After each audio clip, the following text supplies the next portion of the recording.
मित्रहरू विभिन्न सेक्टरबाट पाल्नुभएका मित्रहरू यहाँ सबैलाई नमस्कार छ र हार्दिक स्वागत पनि गर्न चाहन्छु। हामी पब्लिक हेल्थ एसोसिएसन जुन नेपालको सबै पब्लिक हेल्थ प्रोफेसनलहरूको एउटा नेटवर्क अर्गनाइजेसन हो र हामी पब्लिक हेल्थ को सेक्टरमा गभर्नमेन्टलाई पोलिसी प्लानिङमा इनपुट दिने पब्लिक हेल्थ प्रोफेसनलको पेशागत हकित र डेभलपमेन्टको निम्ति काम गर्छौं र साथै पब्लिक हेल्थको एरियामा रिसर्च पब्लिकेसन र समग्रमा पब्लिक हेल्थ प्रमोसनको निम्ति काम गर्ने एउटा नेटवर्क अर्गनाइजेसन हो र हामीले पब्लिक हेल्थ डायलगको रूपमा विगत यो मार्चदेखि रेगुलर रूपमा इम्पोर्टेन्ट पब्लिक हेल्थ इस्युहरूमा एक्सपर्टहरूलाई इन्भाइट गरेर पब्लिक हेल्थ प्रोफेसनल बिचमा एउटा डिस्कसन फोरम हामीले चलाइरहेका छौं र विगत केही समय यतादेखि चाहिँ हामी विशेष गरी कोभिडसँग रिलेटेड इस्युहरूमा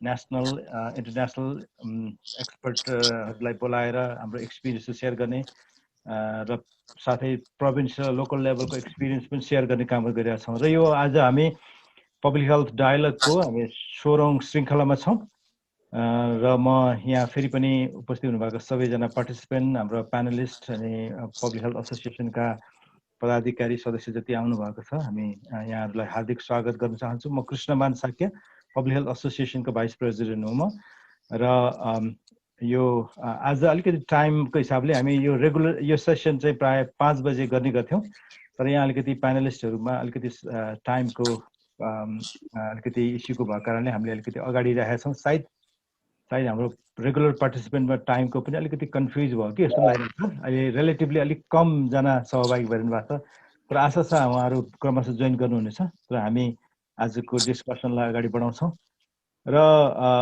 कोभिड रिलेटेड इस्युहरूमै छलफल गर्ने क्रममा आज हामीले विशेष विषयमा अहिलेको समसामयिक एकदमै रेलेभेन्ट इस्युमा छलफल गर्दछौँ र आज प्यानलिस्टको रूपमा हाम्रो बीचमा विशिष्ट व्यक्तित्वहरू हुनुहुन्छ र अलिकति फरक इस्यु भन्नाले कोभिडकै पनि बिजनेस सेक्टरसँग पनि रिलेटेड इस्युहरू आज हामी डिस्कस गर्दैछौँ। त्यसैले हामी आजको सेसनको निम्ति अलिकति कोअर्डिनेट गर्ने हाम्रो प्यानलिस्टहरुसँग कोअर्डिनेट गर्ने र यो विषयलाई अलिकति उठाउनलाई सहायता गर्नुहुने मेरो साथी हाम्रो डाक्टर बेन्जुला श्रेष्ठ हुनुहुन्छ। उहाँ बेन्जुलाजीलाई म आजको सेसनको बारेमा अलिकति बताएर सेसन अब्जेक्टिभको बारेमा अलिकति प्रकाश पार्न म बेन्जुलाजीलाई अनुरोध गर्छु। डाक्टर बेन्जुला। नमस्कार, थ्याङ्क यू कृष्णमानजी। म इन्स्टिट्युट अफ मेडिसिनमा फ्याकल्टी हुँ र नेफाको म लाइफ मेम्बर र अहिले यो कोभिड फाइट अगेन्स्ट कोभिड भनेर हाम्रो टास्क फोर्स छ नेफाको, त्यसमा चाहिँ हामीले हरेक हप्ता यो टिमबाट काम गरिरहेछौँ। यसै कन्टेक्स्टमा हामीले informally series of meeting different business सेक्टरहरूसँग वन्त सर हामी गरिरहेथ्यौँ र फेरि सरकारले पनि अब यो लकडाउन गर्नुपर्छ भन्ने विभिन्न खालको न्युजहरू पनि आइराख्यो।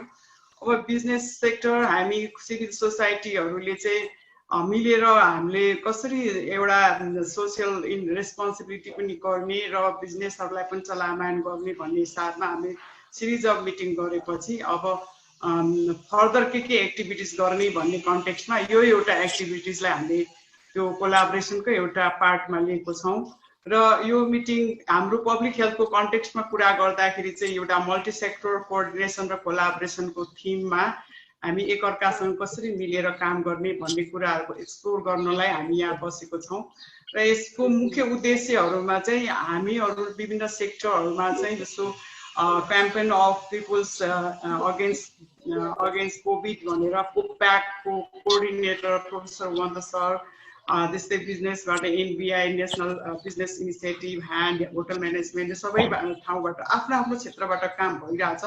त्यही काम इनिसिएटिभहरू के कसरी भइरहेछ र यस एकअर्का मिलेर कसरी हामीले कमन कोलाबोरेसन गर्ने एरियाहरू के हुन सक्छ र कसरी कोअर्डिनेसन गरेर यसमा जोइन्टली काम गर्न सकिन्छ भन्ने कुरालाई एक्सप्लोर गर्नको लागि हामी आज जुटेको छौँ।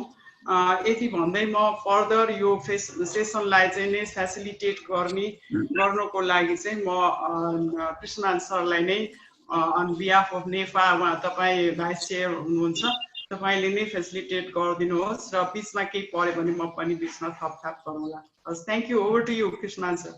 हजुर, थ्यांक यू सो मच बिन्जुलाजी।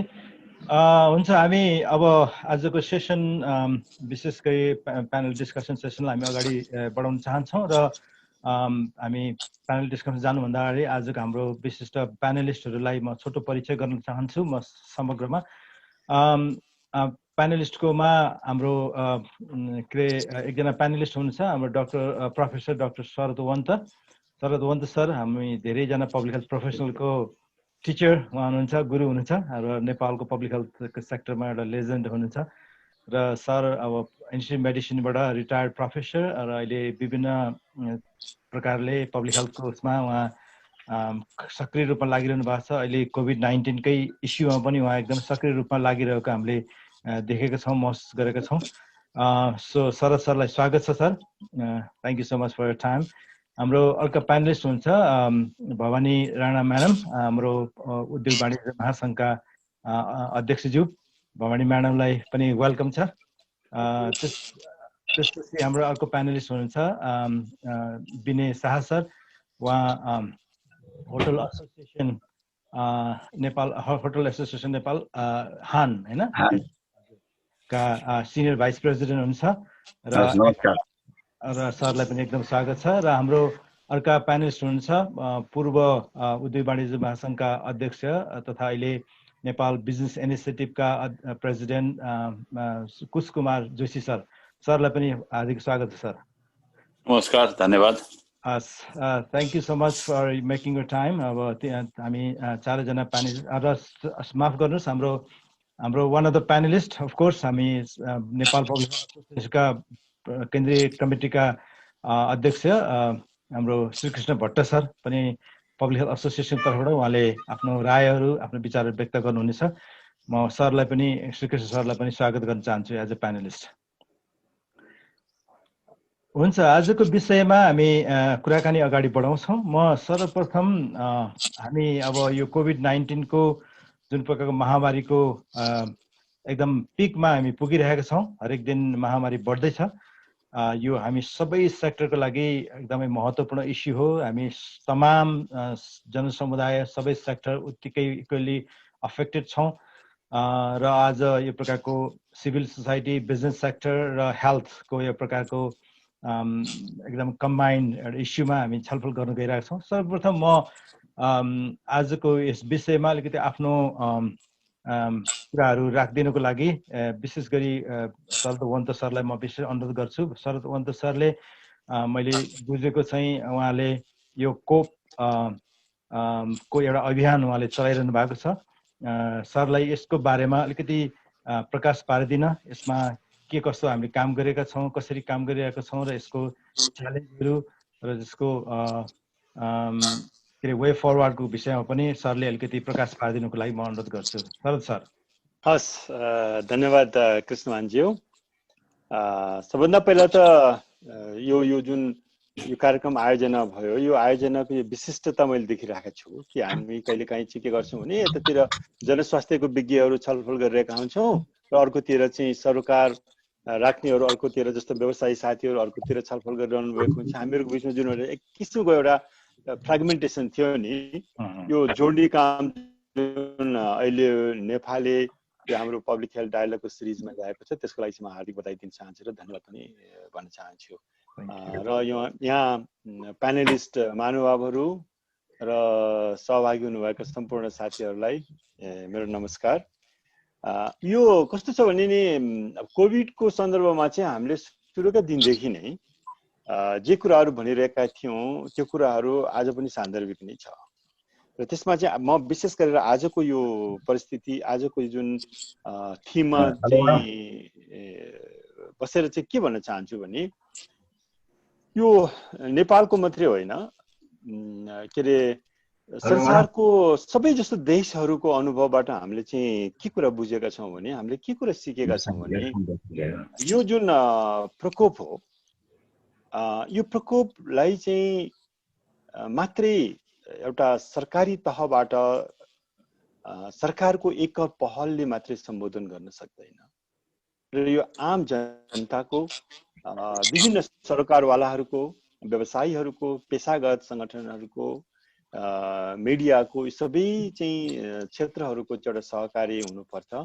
र हामी सबैसँग भएको ऊर्जालाई र हामी सबैसँग भएको विवेकलाई चाहिँ एकै ठाउँमा राख्न सक्यौँ भने मात्रै यसको चाहिँ सिनर्जी आउँछ र अनि मात्रै चाहिँ यो समस्या चाहिँ सम्बोधित हुन सक्छ भन्ने कुराहरू सुरुको दिनदेखि नै हामीले गरेका थियौँ। तर दुर्भाग्य के भइदियो भने हामीले काम त गर्यौँ तर असाध्यै फ्रेगमेन्टेड ढङ्गबाट एक अर्काबाट चाहिँ अलिकति पर रहेर एक अर्कासँग चाहिँ त्यो सम्पर्कमा नआइकन हामी आफ्नो पाराले चाहिँ काम गर्दाखेरि सायद हामीहरूको बिचमा हामीहरूसँग भएको ऊर्जाहरू चाहिँ अलिकति सिनर्जी लिन सकेन होला जस्तो मलाई लाग्छ। त्यसैले गर्दा हामीले चाहिँ यो पिपुल्स हेल्थ मुभमेन्ट भन्ने एउटा चाहिँ नेटवर्क छ। त्यो नेटवर्कको चाहिँ कन्ट्री च्याप्टर जसलाई चाहिँ हामी पिपुल्स हेल्थ मुभमेन्ट नेपाल भनेर भन्छौँ, हामीले चाहिँ एउटा पहल सुरु गरेका थियौँ। एउटा अभियान सुरु गर्नुपर्छ भन्ने लागेर हामीले चाहिँ यो कोभिडको विरुद्ध नागरिक अभियान अथवा चाहिँ campaign of people against covid कोप्याक भनेर एउटा अभियान हामीले लन्च गर्यौँ। त्यसको चाहिँ उद्देश्य के थियो भने हामी सबै यो के अरे योसँग आबद्ध भएका सबै व्यक्ति संस्थाहरू चाहिँ एक ठाउँमा बसेर अब हामी चाहिँ नागरिकहरूले चाहिँ जुन किसिमको उत्तरदायीपूर्ण ढङ्गबाट चाहिँ आफ्नो पहलहरू गर्नुपर्छ। त्यसले चाहिँ खालि आफू सुरक्षित हुने मात्रै कुरा गर्दैन, अरूलाई चाहिँ सुरक्षित बनाउने कुराहरू र योसँग सम्बन्धित नीति निर्माणका कुराहरू, नीतिमा भएका चाहिँ कमी कमजोरीहरू अथवा चाहिँ कार्यान्वयनमा भएका चाहिँ कमी कमजोरी सबैलाई चाहिँ केलाउँदै यसलाई चाहिँ हामीले चाहिँ आलोचनात्मक ढङ्गबाट चाहिँ विश्लेषण गर्दै अगाडि बढ्नुपर्छ है भन्ने त्यो मान्यता सहित चाहिँ हामीले एउटा कोप्याकलाई चाहिँ लन्च गरेका हौँ। म यहाँ यसलाई पछि पनि हामी छलफल गर्दै गरौँला। यसको चाहिँ 5 वटा मुख्य हाम्रो चाहिँ अभियानको चाहिँ क्षेत्र छ। त्यो 5 वटा क्षेत्र भनेको चाहिँ पहिलो क्षेत्र त सुरक्षित हुनु नै हो। हामी हरेक नागरिक सुरक्षित हुनुपर्छ। यो कसरी हुनुपर्छ भन्ने हामीले तमाम कुराहरू यसको छँदैछ, यसमा चाहिँ नजाउँ। दोस्रो पाटो चाहिँ के लाग्छ भने हामी सबै नागरिकहरूको एउटा महत्त्वपूर्ण दायित्व भनेको चाहिँ आफू मात्र सुरक्षित हुने होइन, हामीले अरूको सुरक्षाको पनि जिम्मेवारी बोध गर्नुपर्छ भन्ने त्यो दोस्रो पाटोलाई पनि हाम्रो यो कोप्याकको चाहिँ क्षेत्रभित्र राखेका छौँ। र तेस्रो पाटो चाहिँ यदि सङ्क्रमित भइहाल्यो भने यसका उपायहरू छन् र यो उपायहरूलाई चाहिँ कसरी अवलम्बन गर्ने, यसलाई चाहिँ कसरी चाहिँ प्रभावकारी ढङ्गबाट चाहिँ यो सङ्क्रमणलाई चाहिँ हामीले व्यवस्थापन गर्ने र अरूलाई सङ्क्रमण भएको खण्डमा पनि हामीले कसरी सहयोग गर्ने, आफू मात्रै नभएर हाम्रो चाहिँ समुदायमा अरू सङ्क्रमितहरूलाई पनि सेवाको पहुँचभित्र ल्याउनलाई चाहिँ कसरी चाहिँ हामीले सहयोग गर्ने भन्ने एउटा पाटो त्यो छ। भने चौथो पाटो हामीले चाहिँ के सोचेका छौँ भने सायद यतिखेर हामी सबै यो सहकार्यमा जुटेकाहरूको अत्यन्तै महत्त्वपूर्ण एउटा दायित्व भनेको चाहिँ के छ भने अहिले हामीले जुन हाम्रो समुदायमा, हाम्रो समाजमा, हाम्रो छरछिमेकीमा कोभिडको विरुद्ध, सङ्क्रमितको विरुद्ध र सङ्क्रमितको विरुद्ध मात्रै नभएर इभन सङ्क्रमणमा भएका त्यो जोखिममा भएकाहरूको समेत पनि विरुद्धमा चाहिँ एक ढङ्गबाट जुन सामाजिक विभेदहरू हामीले देखिरहेका छौँ, त्यो सामाजिक विभेदलाई पनि हामीले चाहिँ सम्बोधन गर्नुपर्छ र त्यसको चाहिँ विरोध गर्नुपर्छ र त्यो अनुसारको चाहिँ हामीले पहल गर्नुपर्छ भन्ने अर्को एउटा पाटो छ। भने त्यो सँगसँगै अत्यन्तै महत्त्वपूर्ण हाम्रो दायित्व चाहिँ के हुन्छ भने यो सम्बोधन गर्नमा खास गरेर सरकार, स्टेट मेसिनरीहरू चाहिँ कहाँ कसरी चाहिँ यो सुधारिनुपर्छ, कहाँनिर चाहिँ कमजोरीहरू भइरहेको छ, कहाँनिर चाहिँ त्यसलाई इम्प्रोभाइज गर्नुपर्छ, यस्ता कुराहरूको चाहिँ विश्लेषण गरेर हामीले चाहिँ एउटा व्यवसायको तर्फबाट अथवा एउटा चाहिँ विज्ञको तर्फबाट, एउटा चाहिँ मिडियाको तर्फबाट यसरी होइन, हाम्रो सामूहिक रूपमा कलेक्टिभली चाहिँ हामीले यो प्रयास गर्नुपर्छ स्टेटलाई चनाखो बनाउनलाई, स्टेटलाई चाहिँ अलिकति जिम्मेदार बनाउनको लागि भनेर त्यसको चाहिँ कलेक्टिभ आवाज पनि हामीले उठाउन हाम्रो चाहिँ दायित्व हो है भनेर त्यो चाहिँ हामीले त्यसरी चाहिँ यो कोप्याकको एउटा चाहिँ क्षेत्रभित्र पारेका छौँ भने यो पहल र यो पैरवी सायद देशभित्र मात्रै होइन, हामीले आवश्यक पऱ्यो भने हाम्रो नागरिकको आवाजहरू, हाम्रा व्यवसायीहरूको, हाम्रो धर्मीहरूको चाहिँ आवाजहरूलाई चाहिँ हामीले अन्तर्राष्ट्रिय तहमा पनि उठाउनुपर्छ। किनभने थुप्रै चाहिँ अन्तर्राष्ट्रिय मुद्दाहरू पनि हाम्रो समस्यासँग चाहिँ जोडिएका छन्। भोलि यसका चाहिँ उपचारका विधिका कुराहरू आउलान्, खोपका कुराहरू आउलान्, अथवा चाहिँ अरू पनि थुप्रै चाहिँ इस्युहरू छन्। यस्ता इस्युजहरूलाई चाहिँ सम्बोधन गर्नलाई हामीले अन्तर्राष्ट्रिय तहमा पनि आवश्यक पर्दाखेरि चाहिँ सामूहिक रूपमा चाहिँ पैरवी गर्नुपर्छ है। अनि त्यो हाम्रो चाहिँ एउटा चाहिँ अभियानको एउटा पाटो बनाएर चाहिँ हामी अगाडि बढेका छौँ। मलाई लाग्छ यो अत्यन्तै जरुरी छ यतिखेर, किनभने हामीले चाहिँ पटक पटक देखिरहेका छौँ कि हाम्रो नागरिकहरूले वहन गर्नुपर्ने दायित्वको अभावमा पनि, हाम्रो जिम्मेवारीलाई ठिक ढङ्गबाट कार्यान्वयन गर्न नसक्दाखेरि पनि जोखिमहरू चाहिँ थुप्रो बढिरहेको छ।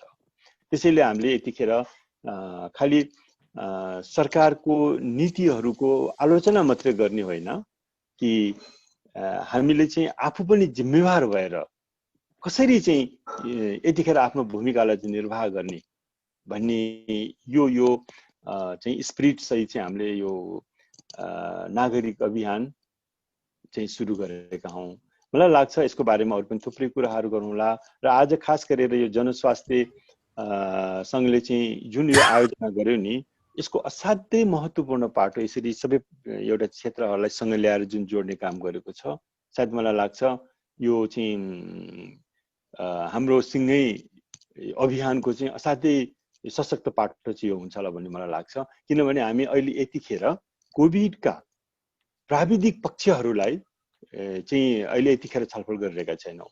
यसका चाहिँ के अरे व्यावहारिक पक्ष, यसका चाहिँ व्यवस्थापकीय पक्षलाई चाहिँ अहिले हामीले चाहिँ फोकस गरिरहेका छौँ, जुन अत्यन्तै आवश्यक छ भन्ने मलाई लाग्छ। किनभने नीति बनाउनु मात्रै यथेष्ट छैन, नीतिहरू त हामी बनाउँला पनि, नीतिहरूमा सुधार पनि गरौँला, तर भएका थुप्रै नीतिहरू, भएका थुप्रै योजनाहरू ठिक ढङ्गबाट कार्यान्वयन नहुँदाखेरि हामीले जे जस्तो अवस्थाहरू भोगिरहेका छौँ, त्यो चिजहरूलाई चाहिँ मनन गरेर हामी अहिले आजको यो छलफलमा चाहिँ विशेष गरेर व्यवस्थापकीय पाटोलाई बढी चाहिँ फोकस गर्छौँ भन्ने चाहिँ मैले सोचिरहेको छु। र यो राम्रो अवसर हो, हामी साथीहरूले चाहिँ अलिकति यसमा अलिक खुलेर चाहिँ आफ्नो विचारहरू चाहिँ सेयर गरौँ। र मैले चाहिँ अहिले यति नै भनेर म अहिले आफ्नो कुरा राख्छु। पछि फेरि अन्तर्क्रियाको बेलामा चाहिँ म फेरि आफ्ना केही कुराहरू, आफ्ना केही विचारहरू राख्नु पर्यो भनेदेखि चाहिँ म आउँछु। हस् त, धन्यवाद सर। हस्, धन्यवाद शरद सर। सरले जुन कुरा राख्नुभएको छ कोभिड-19 को पेन्डेमिकको यसलाई रोक्ने कुरा, यसलाई प्रिभेन्ट गर्ने कुरा, यो एकदमै मल्टी सेक्टर इस्यु हो भन्ने कुरा सरले जो जोड दिनुभएको छ र जुन अभियान यहाँले इनिसिएट गर्नुभएको छ, एक्ज्याक्टली हामी पब्लिक हेल्थ एसोसिएसनको तर्फबाट पनि यही कुरा हामीले सरकारसँग हामीले भेट्दाखेरि हाम्रो रायको रूपमा यही कुरा दिएको थियौँ। र एउटा पब्लिक हेल्थ प्रोफेसनलको हिसाबले हामीले के कन्ट्रिब्युट गर्न सक्छौँ भन्ने हाम्रो आफ्नो अवधारणा पनि थियो। र सरकारले मात्रै यो कोभिड-19 को इस्युलाई सम्बोधन गर्नै सक्दैन, सरकारले नेतृत्व लिनुपर्छ। तर यसमा चाहिँ हरेक सिभिल सोसाइटी, हरेक नागरिक समाज, एकाडेमिया, प्राइभेट बिजनेस सेक्टर, हरेक सेक्टरको इन्भल्भमेन्ट हुनुपर्छ र त्यो प्रकारले मल्टी सेक्टर अप्रोचमा यो कुरालाई एड्रेस गर्नुपर्छ भन्ने कुरा हामीले प्रारम्भ उठाएको थियौँ। र हाम्रो अनुभव पनि यस्तै रहेको छ कि अहिलेसम्म यो एक प्रकारले सरकार आफैले मात्रै यसलाई काम गर्न कोसिस गरेको त भान हुन्छ, तर हामी आफ्नो सेक्टरबाट सरकारलाई कसरी कन्ट्रिब्युट गर्न सक्छौँ, सहयोग गर्न सक्छौँ लागि परेका छौँ। आज यो अत्यन्तै महत्त्वपूर्ण एउटा डिस्कसन एउटा सुरुवात मतलब भएको छ। धेरै धन्यवाद छ सरले अहिलेसम्म राख्नु भएको विचारको निम्ति। म यसै क्रममा अब यो हामी आज एकदमै इम्पोर्टेन्ट सेक्टरको प्रतिनिधित्व यहाँनिर प्यानलिस्टले गर्नुभएको छ। म हाम्रो विनय शाह सरलाई होटल एसोसिएसनबाट भएका गतिविधि, यहाँले भोग्नुभएको चुनौती अवस्था र यहाँको विचारको बारेमा अलिकति अहिलेको सन्दर्भमा अलिकति विचार राखिदिनको लागि म अनुरोध गर्छु। विनय शाह सर। हस्, धन्यवाद केशमानजी। सबै प्यानलिस्ट, सबै सहभागीमा मेरो नमस्कार। आज यो एक्सपर्टहरूको बिचमा आफ्नो कुराहरू, जुन व्यावसायिक कुराहरू राख्ने मौका जुन दिनुभयो मलाई त्यसलाई धेरै धन्यवाद। अब वास्तवमा अहिले हामी एकदमै अन्यलको स्थितिमा छौँ। एकातिर सरकारले हाम्रो होटल रेस्टुरेन्टहरू हवाई सेवाहरू अब इभेन पर्यटकहरू पनि पर्सि अक्टोबर 17 तारिकदेखि नेपाल आउन दिने केही खुल्लापन ल्याएको छ। तर सँगसँगै काठमाडौँ लगायत देशैभरि चाहिँ सङ्क्रमण एकदमै बढेर गएको छ। त्यसकारणले हामी कसरी अगाडि बढ्ने भन्ने कुरामा हामीलाई ठुलो एउटा चिन्ता छ। हामी आफू बच्नलाई पर्यो, हाम्रो कर्मचारी बचाउनु पर्यो र हाम्रो जुन कस्टमरहरू आउनुहुन्छ उहाँहरूको सेफगार्ड गर्नु पर्यो। एकदमै त्यो चुनौतीको बिचमा हामी अगाडि बढिरहेछौँ। अब के छ भने मैले छोटकरीमा राखेँ मेरो कुरा चाहिँ, अब यो जुन वुहानबाट चाइनामा जुन डिसेम्बरबाट यो सुरु भयो हाम्रो यो कोरोनाको सङ्क्रमण, त्यसपछि नै हाम्रो पर्यटन क्षेत्र र होटेल क्षेत्र चाहिँ नि हामी एकदम प्रभावित भएको थियौँ। र आज चैतदेखि चाहिँ झन् लकडाउनै भइहाल्यो भन्दाखेरि आज हामी 7-8 महिनादेखि नै हामी एकदम शून्यको स्थितिमा छौँ। हामीसँग हाम्रो कुनै पनि कारोबारहरू प्राय शून्य स्थितिमा छ। त्यसले गर्दाखेरि के देखिएको छ भन्दाखेरि झन्डै 1/3 अब नेपालभरिकै हामीले तथ्याङ्क हेर्यौँ भने झन्डै 10,000 को हाराहारीमा ठुला साना मझौला यो होमस्टे पनि गर्दाखेरि झन्डै 10,000 को हाराहारीमा हाम्रो यो होटेल अब लजेस गेस्ट हाउसेस रिसोर्टहरू होलान्। त्यसको झन्डै 1/3 त अहिले अब अगाडि बढ्न नसक्ने गरेर थलिसकेका छ। अब के गर्ने कसो गर्ने भन्ने एकदम ठुलो अन्यलमा छ। र जति छन् अहिले अगाडि त्यसको पनि 10% मात्रै अहिले अपरेसनमा केही न केही पार्सल अपरेसनमा, त्यो पनि एकदम सानो स्केलमा अपरेसनमा आइरहेछन्। अब त्यसले गर्दाखेरि के देखिन्छ भने हामी कसरी सर्भाइभ गर्ने, सर्भाइभलै सबभन्दा ठुलो इस्यु हो चाहिँ। हामी कसरी अगाडि बढ्ने, किन यो त अब कति लामो हुन्छ भने नोबडी नोज। हुनसक्छ अब एक्सपर्टको कुरा सुन्ने हो भने एक्सपर्टहरूले चाहिँ 1.5 देखि 2 वर्ष, कमसेकम 1.5 देखि 2 वर्ष चाहिँ यसलाई लाग्छ, फेरि पहिलाको पूर्ववत अवस्थामा आउन लाग्छ भन्ने कुराहरू भइरहेछ।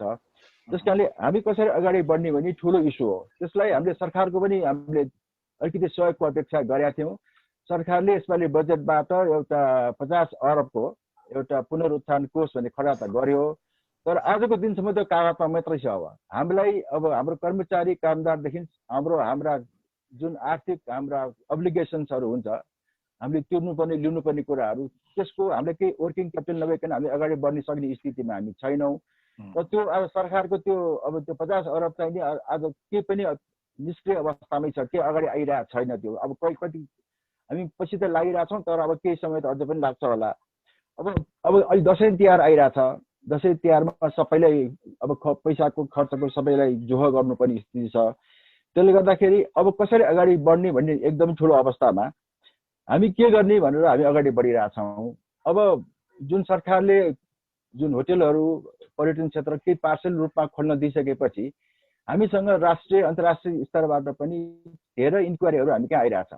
इन्क्वायरी चाहिँ सबैको एउटै स्वरमा के भनाइ छ भने कोभिड प्रोटेक्सन हामीले हाम्रो होटेलले, हाम्रो अब एयरलाइन्सले, हाम्रो पर्यटनका विभिन्न विधाहरूले कसरी प्रोटेक्सन गरिरहेछ त्यो नहेरिकन त अब हिँड्ने अवस्था पनि छैन अहिले।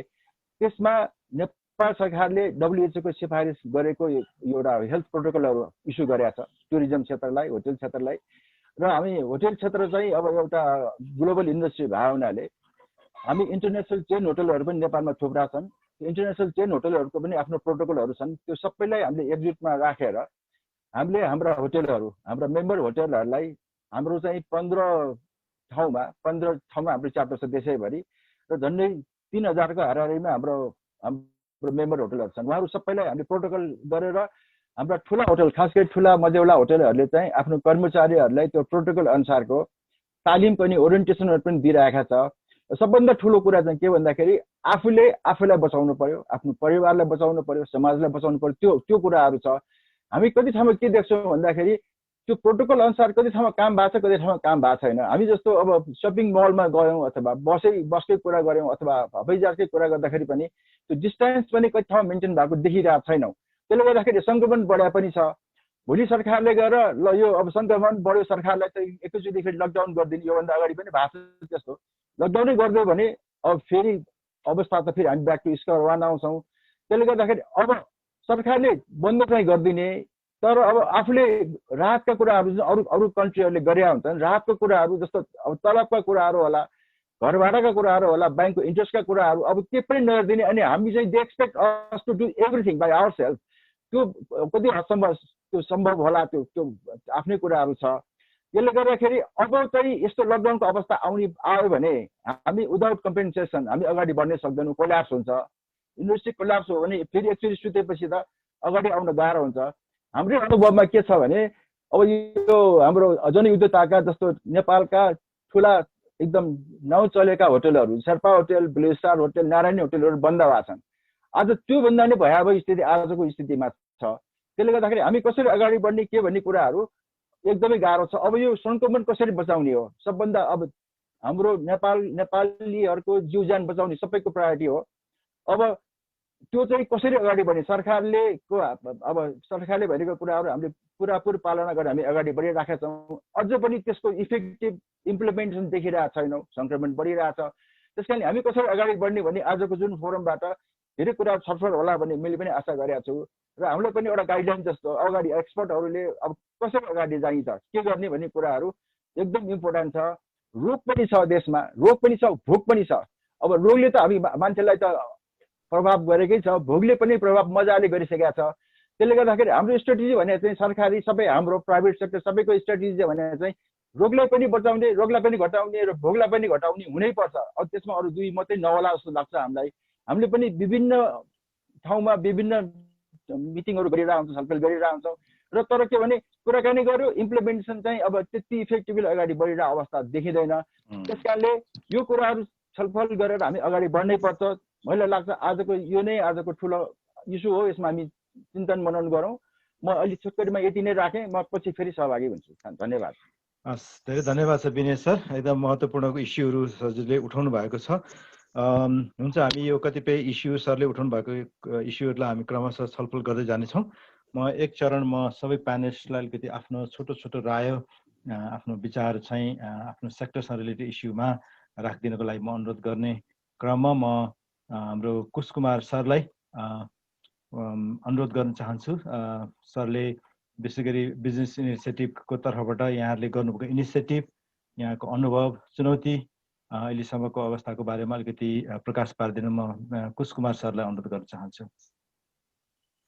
नमस्कार सबैजनालाई, धन्यवाद धेरै धेरै। आज यो तपाईँहरूको कार्यक्रममा हामी व्यवसायिक क्षेत्रलाई बोलाउनु भएकोमा धेरै धेरै धन्यवाद छ।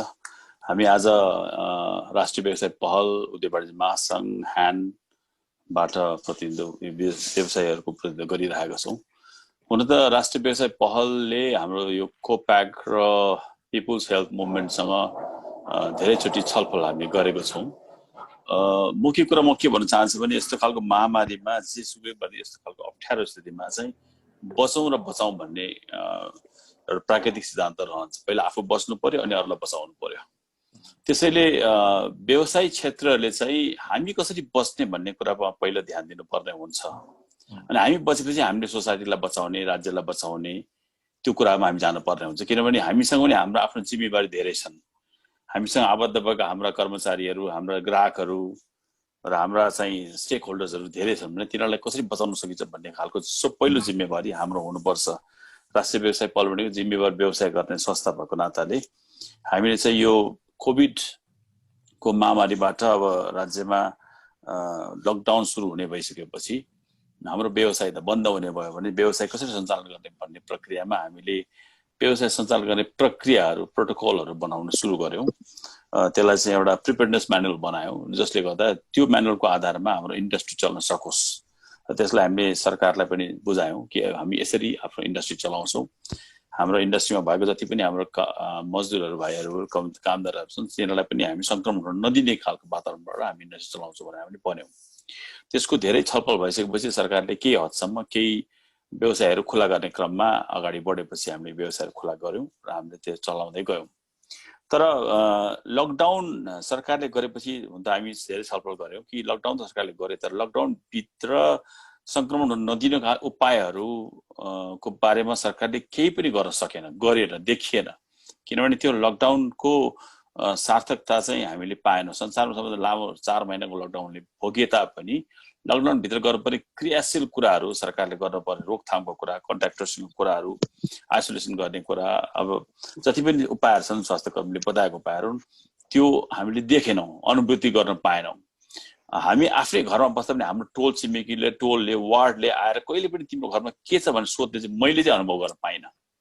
भनेपछि लकडाउनमा सरकार सुतेर बसिरहेको हो कि हैन? एक हप्ताबाट अर्को हप्ता बढाउँदै गयो। एकैचोटि 1 महिना त गरिएन, तर बढाउँदै जाँदाखेरि उहाँहरूको आफ्नो तयारी चाहिँ त्यस्तो खास देखिएन। हुन त सरकारले धेरै कुरा गर्यो भन्ने कुरा हामीले सुन्यौँ। हिजो भर्खर मन्त्रीज्यूसँग कुरा गर्दा उहाँले त धेरै नै कुरा गरेछ, काम गरेछ भन्ने तापनि हामीले त्यो अनुभूति गर्न पाएन, किन रोकथाम हुन सकेन। जसले गर्दा लकडाउन अब त्यति लामो लकडाउन हुँदा त हामी व्यवसाय नै हो सरकारले गएर अब लकडाउन धेरै लामो भएपछि हामी धान्न सक्दैनौँ कि त हामीले राहतको प्याकेज देऊ कि हामीले काम गर्न देऊ। काम पनि गर्न देऊ र 4-4 महिना चाहिँ हाम्रो बन्द भएको अवस्थामा राहतको प्याकेज हामीले दिनुपर्छ भन्ने खालको जुन अघि विनायक साथीले भन्नु त्यो कुरा हामीले प्रस्ताव पनि राख्यो। सरकारले राहतको प्याकेज ल्याउने भन्ने कुराहरू गर्यो, जबकि अन्य देशहरूमा राज्यले आफ्नो नागरिकलाई, आफ्नो व्यवसायीहरूलाई तुरुन्तै राहतको प्याकेज ल्याएको हामीले देखेका छौँ, अनुभव गरेको छ। तर नेपालमा त्यसको लागि बजेटै पर्खिनु पर्ने अवस्था आयो र बजेटले केही हदसम्म कुराहरू गर्यो, तर त्यो बजेट पछि पनि फेरि आएर चाहिँ हाम्रो मोनिटरी पोलिसीले केही कुराहरू गर्यो, तर त्यो पनि अहिलेसम्म हामीले पाएको छैन भन्ने आफ्नो ठाउँमा छ। तर चाहिँ आज हामी यहाँ के भन्न चाहन्छौँ भने अब हामी व्यवसायीहरू सरकारको मात्रै मुक्त गरेर बसेर हुँदैन। हामी अब स्वास्थ्य कर्मीहरूसँग, स्वास्थ्य विज्ञहरूसँग बसेर कसरी हामी काम गर्न सक्छौँ त, कसरी हाम्रो आफ्नो क्षेत्रलाई सुरक्षित बनाउन सक्छौँ, त्यसपछि हामी समाजमा कसरी हामी जान सक्छौँ, समाजलाई कसरी हामी सुरक्षित बनाउन सक्छौँ भन्ने बारेमा तपाईँहरूसँग बसेर हातेमालो गर्ने हामी प्रयासमा छौँ र केही हदसम्म हामीले छलफल पनि गरेका छौँ। केही एउटा चाहिँ बन्डिङ गर्ने कुरा गरिरहेको छ। यसमा उद्योग महासङ्घको धेरै ठुलो रोल छ। उद्योग महासङ्घले भरि छरिएका 17 जिल्ला भएको आफ्नो उद्योग व्यवसायलाई सम्पूर्ण कुराहरू पुर्याउन सकिन्छ र हामीले अपनाएका विधिहरूलाई उहाँहरूले कार्यान्वयन गर्ने पक्षमा एकदम तदारक लाग्नुहुन्छ। त्यो देखेको छ भने यसलाई अनुगमन कसरी गर्न सकिन्छ भन्ने बारेमा स्वास्थ्य कर्मी हैन, स्वास्थ्य विज्ञहरू अथवा हामीहरू अथवा सरकार भए कसरी गर्न सकिन्छ भन्ने कुराहरू त्यसलाई अगाडि बढाउनु भन्ने कुरा गऱ्यौँ। र यसै बिचमा हामीले सरकारले विभिन्न बेला भन्दै जसरी सङ्क्रमण बढ्दै गयो काठमाडौँ उपत्यकामा, हरेक दिन बढ्दै जाँदाखेरि चाहिँ यदि 25,000 भन्दा बढी नागेको खण्डमा लकडाउन गर्ने भन्ने खालको सरकारको स्वास्थ्य मन्त्रालय प्रवक्ताले बोलिरहेको हामीले सुन्यौँ। सुनिसकेपछि यही बारेमा छलफल भयो। कोपेकका साथीहरूसँग उहाँसँग बसेर छलफल गर्दाखेरि स्वास्थ्य मन्त्रालय भेट्न जानुपर्ने हुन्छ भने चाहिँ हामी हिजो व्यवसायीहरू गएको थियौँ भेट्नलाई। भेटेर हामीले गरेका अभ्यासहरू र हामीले यसरी प्रोटोकल बनाएको यसरी काम गर्छौँ र लकडाउन चाहिँ कुनै यसको उचित मतलब यसको समाधान होइन। लकडाउनले गर्दाखेरि हामी अझ बढी मार्न पर्छ, त्यस कारण समाधान खोजौँ। समाधान अरू उपायहरू हुन्छन्, बरु यसलाई अनुगमन एकदम यो सेल्फ डिक्लेरेसन गरेर आफ्नो व्यवसाय चलाउँ र त्यसलाई अनुगमन गर्ने क्रममा सरकारले पनि साथ दियोस्, स्वास्थ्य कर्मी पनि राखौँ भन्ने बारेमा छलफल गर्दाखेरि स्वास्थ्य मन्त्रीजीले होइन यो हामीले भनेकै छैनौँ, यो त कहाँबाट सुन्नुभयो भने यस्तो कुरा गर्नुभयो। पछि गएर चाहिँ उहाँले के स्पष्ट दिनुभयो भने चाहिँ 25,000 भनेको चाहिँ काठमाडौँ उपत्यकाको क्षमता यदि सङ्क्रमण बढ्दै गएर 25,000 पुग्यो भने त्योभन्दा बढ्यो भने काठमाडौँको उपत्यकाको यो जति पनि इन्फ्रास्ट्रक्चर छ, यो मेडिकल इन्फ्रास्ट्रक्चरले भ्याउँदैन। त्यसले गर्दाखेरि 25,000 भन्दा बढ्यो भने के गर्ने भन्ने खालको हाम्रो एउटा कुराहरू मात्र हो। तर हामी लकडाउन गर्दैनौँ भनेर उहाँले अधिकारीमा बोल्नु पनि भयो। पछि गएर उहाँको आफ्नो कमिटीमा बसेर निर्णय पनि आइसकेको छ लकडाउन हामी गर्दैनौँ भन्ने कुराहरू। त्यो एउटा चाहिँ सकारात्मक पक्ष हो या जे होस्, लकडाउन गर्दैन भने तापनि अब चाहिँ तपाईँहरूसँग आजको छलफल चाहिँ एकदमै महत्त्वपूर्ण छलफल मैले के देखेको छु भने हाम्रो डाक्टर वन्ददेव हुनुहुन्छ, पिञ्जला म्याम हुनुहुन्छ, कृष्णमान साकेजीहरू उहाँहरू सबैजना स्वास्थ्य कर्मीहरू हुनुहुन्छ। उहाँहरू र हामीहरू बसेर कसरी यसलाई चाहिँ हाम्रो लकडाउन हुन नदिनको लागि अथवा सङ्क्रमण बढ्न नदिनलाई के उपाय गर्न सकिन्छ त, जति पनि हामीले गरेका प्रोटोकलहरूलाई तपाईँले रिभ्यू गरेर त्यसमा केही परिमार्जन गर्न सकिन्छ कि, त्यसलाई कसरी निरीक्षण गर्न सकिन्छ कि, कसरी लगाउन सकिन्छ कि भन्ने बारेमा तपाईँहरूको र हाम्रो बिचमा एकदम घनीभूत छलफल हुनु जरुरी छ। त्यो आधारमा हामी यसलाई हातेमाले गरेर काम गर्न चाहन्छौँ, किन तपाईँहरूबाट धेरै कुरा हामीले सुनेको छौँ, देखेको छौँ, सिकेको पनि छौँ। र आज हामीसँग उद्योग वाणिज्य महासङ्घ अध्यक्षज्यू पनि हुनुहुन्छ, उहाँले त यसलाई जिम्मा पनि लगाइसक्नु भएको छ, वरिष्ठ बाबुले जिम्मा लगाइसक्नु भएको छ, उहाँ पनि यसमा तदारक लाग्ने भन्ने कुरा गर्नु भएको छ भने अब यहाँ साँच्चै नै अघि विनायक साथीले भन्यो टुरिज्मलाई सबैभन्दा ठुलो इफेक्ट परेको हो। टुरिज्मको इफेक्ट चैत्रबाट होइन, टुरिज्मको इफेक्ट त जनवरीदेखि नै सुरु भएको हो। वुहानमा सुरु हुने बित्तिकै टुरिज्मको इफेक्ट नेपालमा परेको हुनाले उहाँ त जनवरीदेखि नै आक्रान्त हुनुहुन्छ। त्यसले गर्दाखेरि उहाँको एकदमै ठुलो समस्याको रूपमा विकराल समस्याको रूपमा लिनुभएको छ। यो टुरिज्म भनेको अहिले पनि तुरुन्तै रिभाइभ हुनेवाला छैन, अझ 1-2 वर्ष लाग्छ भनेपछि धेरै गाह्रो छ। अहिले चलिरहेको इन्डस्ट्री भनेको त फुड, मेडिसिन र अलिकति केही इन्फ्रास्ट्रक्चरका उद्योगहरू चलेको हुन्, अरू सबै इन्डस्ट्री चलिरहेको छैन। त्यसले गर्दाखेरि इन्डस्ट्री नचलेपछि रोजगार दिन सक्दैन, रोजगार नदिएपछि झन् ठुलो विकराल रूप लिन सक्छ। भने सरकारले कस्तो किसिमको भूमिका उद्योग व्यवसायसँग गरेर गर्ने हो भन्ने कुरा अझसम्म क्लियर कट एउटा चाहिँ प्रिन्सिपलहरू, सिद्धान्तहरू आएको छैन। त्यो एउटा समस्या त्यहाँ हामीले देखेको छौँ। भने अब हामीहरू मिलेर हामीले सरकारले घचघचाउने कुराहरू गर्ने एउटा अथवा प्रोटोकललाई अभ्यास गर्ने कुराहरू अर्को भए र तेस्रो कुरा चाहिँ यो अनुगमन गर्ने कुराहरूमा सरकार र हामीले कसरी गर्न सक्छौँ भन्ने बारेमा तपाईँहरूको एउटा चाहिँ क्लियर कट एउटा आइडिया आएको खण्डमा हामी फेरि पनि मिलेर अब हिजो स्वास्थ्य मन्त्रीलाई भेट्यौँ, भोलि गएर हामी सिएमसीलाई भेटौँला, प्रधानमन्त्रीलाई भेटौँला, जहाँ जानुपर्ने हामी जान तयार छौँ। र तपाईँहरू हामीहरू गएर हातेमालो गरेर एउटा स्ट्रङ टिम रहन्छ र हाम्रो भनेको चाहिँ हामी पहिला बचाउँ अनि हामी बचाउँ र हामीले बचेन भने हामीले अरूलाई बचाउन सक्दैनौँ। त्यसले गर्दा त्यो नारा चाहिँ होइन, त्यो चाहिँ वास्तवमा स्वाभाविक एउटा चाहिँ अहिले पद्धति नै हो। त्यसले अहिले हामी सरकारले भन्छ हामी अरूलाई बचाउँछौँ भने अरूलाई होइन, आफै बच्नु पर्यो पहिला होइन। सरकार पनि बच्नु पर्यो, सबै संयन्त्रहरू, स्वास्थ्य कर्मी बच्नु पर्यो, स्वास्थ्य कर्मी बचेन भने अरूलाई कसरी बचाउने हो भन्ने कुराहरू जानुपर्ने हुन्छ भन्ने लाग्छ। यति नै मैले भन्नुपर्ने। तर चाहिँ तपाईँहरूसँग मिलेर हामीले प्रोटोकल बनाउने कुरामा धेरै हामीले साथ पनि लिएको छौँ, धेरै सुझाव पनि लिएको छौँ। यो आधारमा अगाडि बढ्नुपर्छ। तपाईँहरूको आफ्नो राय सुझाव अनुसार हामी अगाडि बढ्छौँ र आजको छलफलमा तपाईँहरूको राय सुझावहरू सुनौँ। र उद्योग वाणिज्य महासङ्घ अध्यक्ष पनि हुनुहुन्छ, उहाँले पनि धेरै कुराहरू बताउनु होला यो उद्योग व्यवसायले परेको समस्याहरू र उहाँले अहिलेको धान्नै नसक्ने अर्थतन्त्रको बारेमा पनि बताउनु होला। यो एकअर्काका परिपूरक हुन् के। अहिलेको बन्दले गर्दा इम्प्याक्ट परेको कुरा हामीले देखेको छौँ भने यसले त राज्यले धान्न सक्दैन भने गरेको कुरा र त्यसको निराकरण भनेको रोगलाई थाम्न सक्ने, रोगलाई निराकरण गर्ने, रोगलाई नियन्त्रण गर्ने खालको भूमिका चाहिँ तपाईँ स्वास्थ्य कर्मीको हो। तपाईँहरूको ठुलो सुझाव हामीलाई चाहिन्छ भन्ने मलाई लाग्छ। यति भन्दै पहिलो अलिकति कुराहरू म यहाँ राख्न चाहन्छु, पछि के पऱ्यो भने फेरि म आउँला। धन्यवाद, धन्यवाद, नमस्कार। हस्, धेरै धन्यवाद छ कुशकुमार सर। हुन्छ, यो सँगसँगै म अब जुन बिजनेस सेक्टरमा जुन प्रकारको इफेक्टहरू परेको छ समग्र रूपमा, यसले हाम्रो जनजीवन, इकोनोमीमा जुन प्रकारको असर परेको छ, यसको बारेमा अलिकति प्रकाश पार्नको लागि म आदरणीय भवानी म्याडमलाई अनुरोध गर्छु। भवानी म्याडम। Thank you. सर्वप्रथम सबैलाई नमस्कार। आज जुन यो नेपाल पब्लिक हेल्थ एसोसिएसनले जुन एउटा इन्टरेक्सन राखेको छ, initiative from civil society and private sector भनेर कोभिड-19लाई कसरी हामी त्यसमा सङ्घर्ष गर्छौँ भन्ने एउटा एकदमै राम्रो प्लेटफर्म हो। र बिजनेस सेक्टरको बारेमा अवश्य नै हाम्रो पूर्व अध्यक्ष उद्योग वाणिज्य महासङ्घका पूर्व अध्यक्ष कुशकुमार जोशीजीले धेरै कुराहरू राखिसक्नुभयो र यस्तै गरेर टुरिज्म सेक्टरमा परेको इफेक्टको बारेमा पनि हाम्रो ह्यान्डका वरिष्ठ उपाध्यक्षज्यूले पनि राखिसक्नुभयो। र यो मलाई लाग्छ कोभिड-19लाई सङ्घर्ष गरेर हामी यसलाई जितेर अगाडि बढ्न र आफ्नो अर्थतन्त्रलाई चलायमान बनाउनको लागि हाम्रो 3टा लेयर्स जस्तै प्राइभेट सेक्टर, सिभिल सोसाइटी र सरकारले चाहिँ मिलेर नै अगाडि बढ्नुपर्छ र अहिले हामी जोइन्ट एफर्ट्समा मात्रै यो पुरा हुन सक्छ भन्ने पनि हामीलाई विश्वास पनि लागेको छ। त्यसको लागि चाहिँ हामीले यसको तर्फ कार्य पनि गरिरहेको छौँ। र अर्थतन्त्रको कुरा गर्नुपर्दा मैले भनिराख्नु पर्दैन, हाम्रो यो साउथ एसियामै वर्ल्ड ब्याङ्कले निकालिसकेको छ कि south Asian country 30 years back गइसकेको छ। यो कोभिडको 19को कारणले भन्दा नेपाल एउटा सानो अर्थतन्त्र भएकोले गर्दाखेरि हाम्रो चुनौती नै चुनौती छ र अझ कति यो समस्या भोग्नुपर्छ भन्ने पनि हामीलाई थाहा छैन। जस्तै 2-3 वटा जुन सेक्टर्सहरू जुन हाम्रो आदरणीय कुशकुमार जोशीजीले भन्नुभयो, जस्तै यो उत्पादनमूलक क्षेत्रमा औषधिका क्षेत्र भयो र खाद्यान्न क्षेत्र र केही चाहिँ कन्स्ट्रक्सनका क्षेत्र चले तापनि अरू उद्योग खासै नचलेको अवस्था पनि छ अहिले। र टुरिज्म त सरकारले ओपन भन्दा पनि खासै चलेको अवस्था नभएकोले गर्दाखेरि एउटा एकदमै अल्लोलता र एकदमै अप्ठ्यारो समस्यामा छ। र हामीले चाहिँ माग गरेको जुन एउटा स्टिमुलस प्याकेजदेखि लिएर अर्थतन्त्रलाई चलायमान गर्न अहिले बजारमा पुँजी छैन, पुँजीको अभाव छ, त्यसलाई कसरी चलायमान गर्न सकिन्छ भन्ने कुरामा हामीले विभिन्न चरणमा चाहिँ नेपाल सरकारलाई चाहिँ आफ्ना धारणाहरू पनि राखिसकेको अवस्था छ।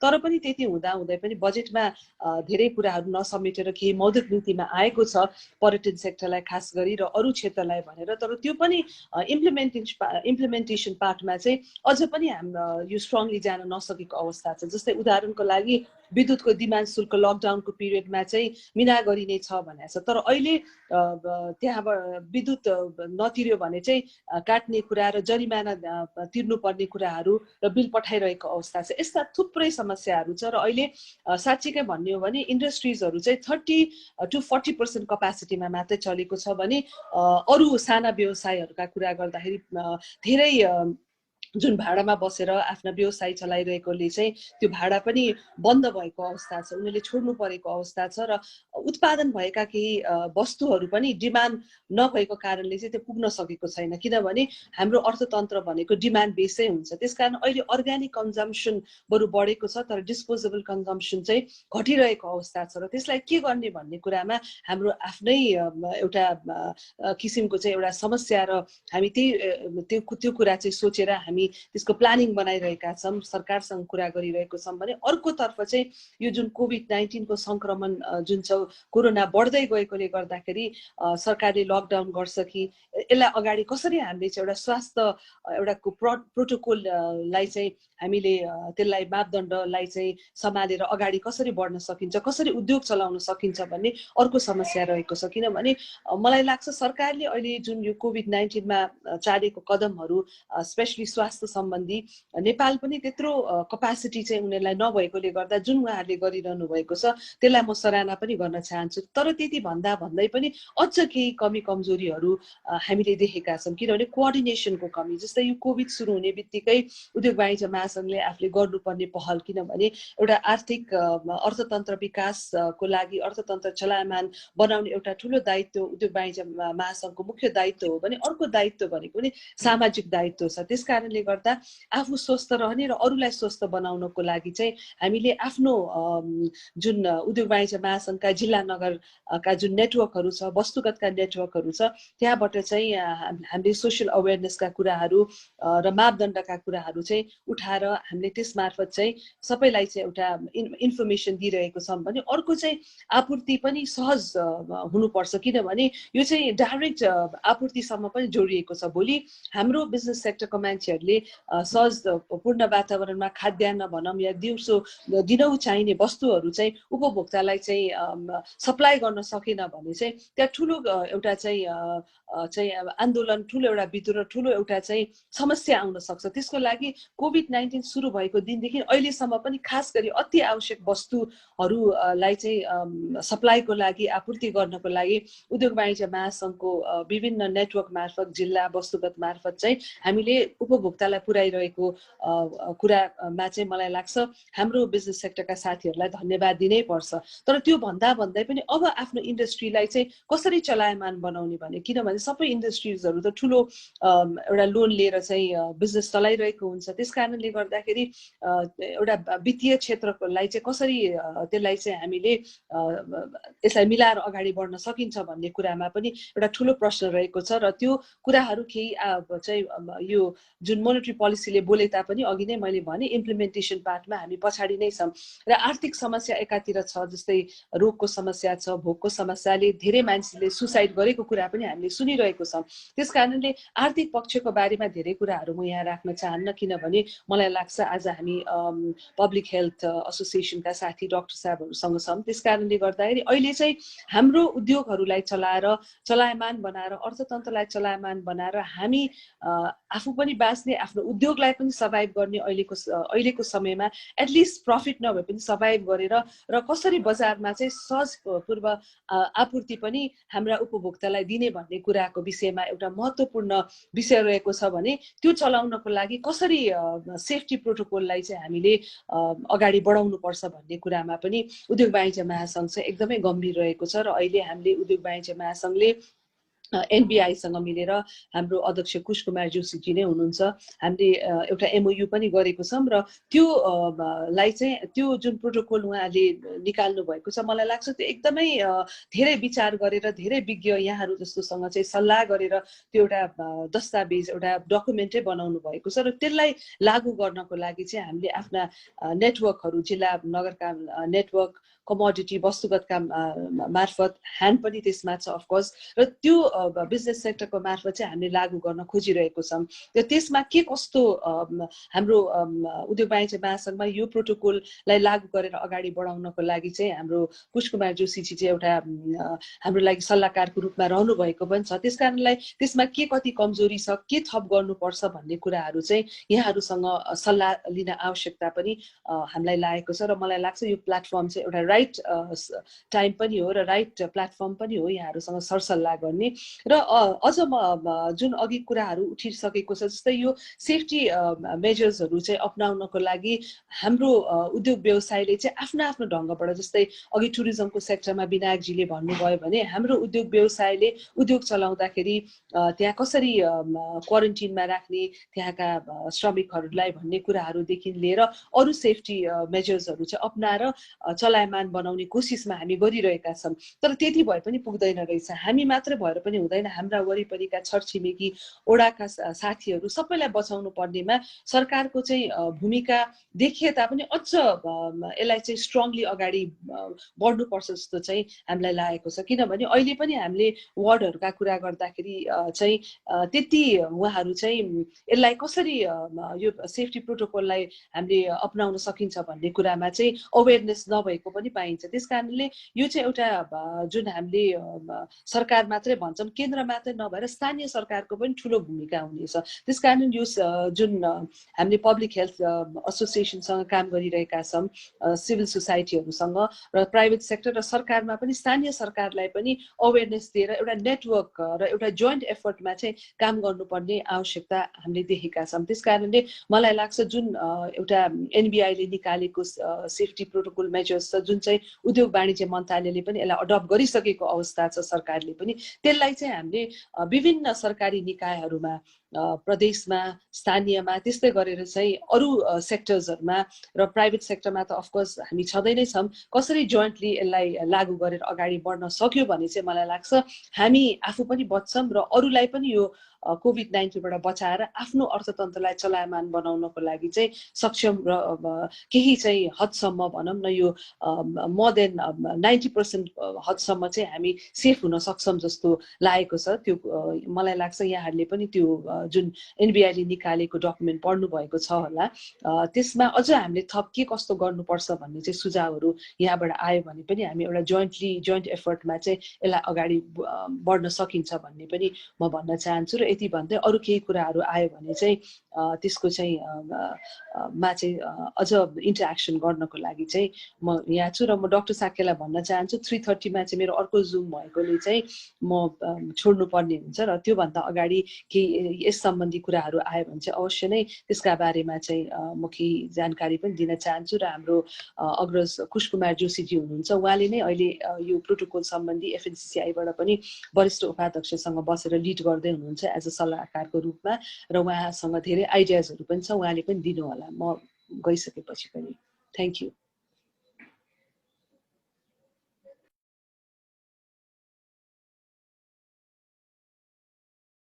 कृष्णमानजी तपाईँको आवाज आएन। ए माफ गर्नुहोस्, मेरो म्युट रहेछ। धन्यवाद छ म्याडम, भवानी म्याडमलाई। हामी आज एकदमै इम्पोर्टेन्ट सेक्टर, बिजनेस सेक्टरसँग यो प्रकारको इन्टरेक्सन गर्ने एउटा मौका मिलेको छ। यो बिजनेस सेक्टर हाम्रो लागि एउटा लाइफ लाइनै हो होइन, देशको इकोनोमी धान्ने, हाम्रो जीविकोपार्जन को व्यवस्था गर्ने एउटा महत्त्वपूर्ण सेक्टर हो। अफकोर्स यदि यो बिजनेस सेक्टर राम्रो भएन, चलायमान भएन भने हाम्रो जीविकोपार्जन हुन सक्दैन। यसले धेरै कुराहरू आउँछ र अब यो स्वास्थ्य र जीविकोपार्जन दुईटा सँगसँगै जानुपर्ने महत्त्वपूर्ण पक्ष हो। अब यहाँनिर हामीलाई एउटा चुनौती छ। अब यो ट्रेड अफ नै भन्छ नि, ट्रेड अफ, हामी स्वास्थ्यलाई बढी प्राथमिकता दिएर डिसिजन गर्ने अथवा हाम्रो जीविकोपार्जन, लाइभलीहुड अथवा बिजनेस अथवा इकोनोमीलाई बढी प्राथमिकता दिएर डिसिजन गर्ने। अब अहिलेसम्म एक प्रकारले जुन प्रकारको एउटा सायद विश्वमा, हाम्रो देशमा जति धेरै लामो लकडाउन अरू देशमा भएन जस्तो लाग्छ। लकडाउन नै कोभिडको नियन्त्रणको एउटा प्रमुख अचुक उपाय हो भन्ने प्रकारले सरकारले यसलाई एडप्ट गरेको हामीले महसुस हुन्छ। यसको कारणले हाम्रो जुन प्रकारको इकोनोमी जो असर परिरहेको छ, अब अहिलेको सन्दर्भमा जसरी कोभिडको केसहरू दिन प्रतिदिन बढ्दै गएको छ, पर्टिकुलरली यो डेन्सली पपुलेटेड के अरे सिटीहरूमा बढ्दै गइरहेको छ र अब एउटा हल्ला र एउटा सरकारी तर्फबाट स्टेटमेन्ट पनि आयो कि अब 25,000 भन्दा बढी एक्टिभ केसहरू भयो भने फेरि लकडाउन हुनसक्छ भन्ने प्रकारको कुराहरू र स्वास्थ्य चाहिँ अब सबैभन्दा महत्त्वपूर्ण हो भन्ने प्रकारको स्टेटमेन्ट पनि आउँछ। तर हामीले दुईटै कुरा महत्त्वपूर्ण हाम्रो लागि। अब हामीसँग चुनौती छ, यो कोभिडलाई कसरी नियन्त्रण गर्ने, यसलाई अब कन्टेन गर्ने र त्यसपछि हाम्रो बिजनेस सेक्टर, हाम्रो जीविकोपार्जन, हाम्रो लाइभलीहुडलाई कसरी अगाडि बढाउने, दुईटै कुरा सँगसँगै आउँछ। त्यस कारणले यो सन्दर्भमा यहाँ अब बिजनेस सेक्टरका अब हाम्रा अग्रजीहरूले आफ्नो के अरे यो इस्युलाई एकदमै हाइलाइट गरिसक्नु भएको छ।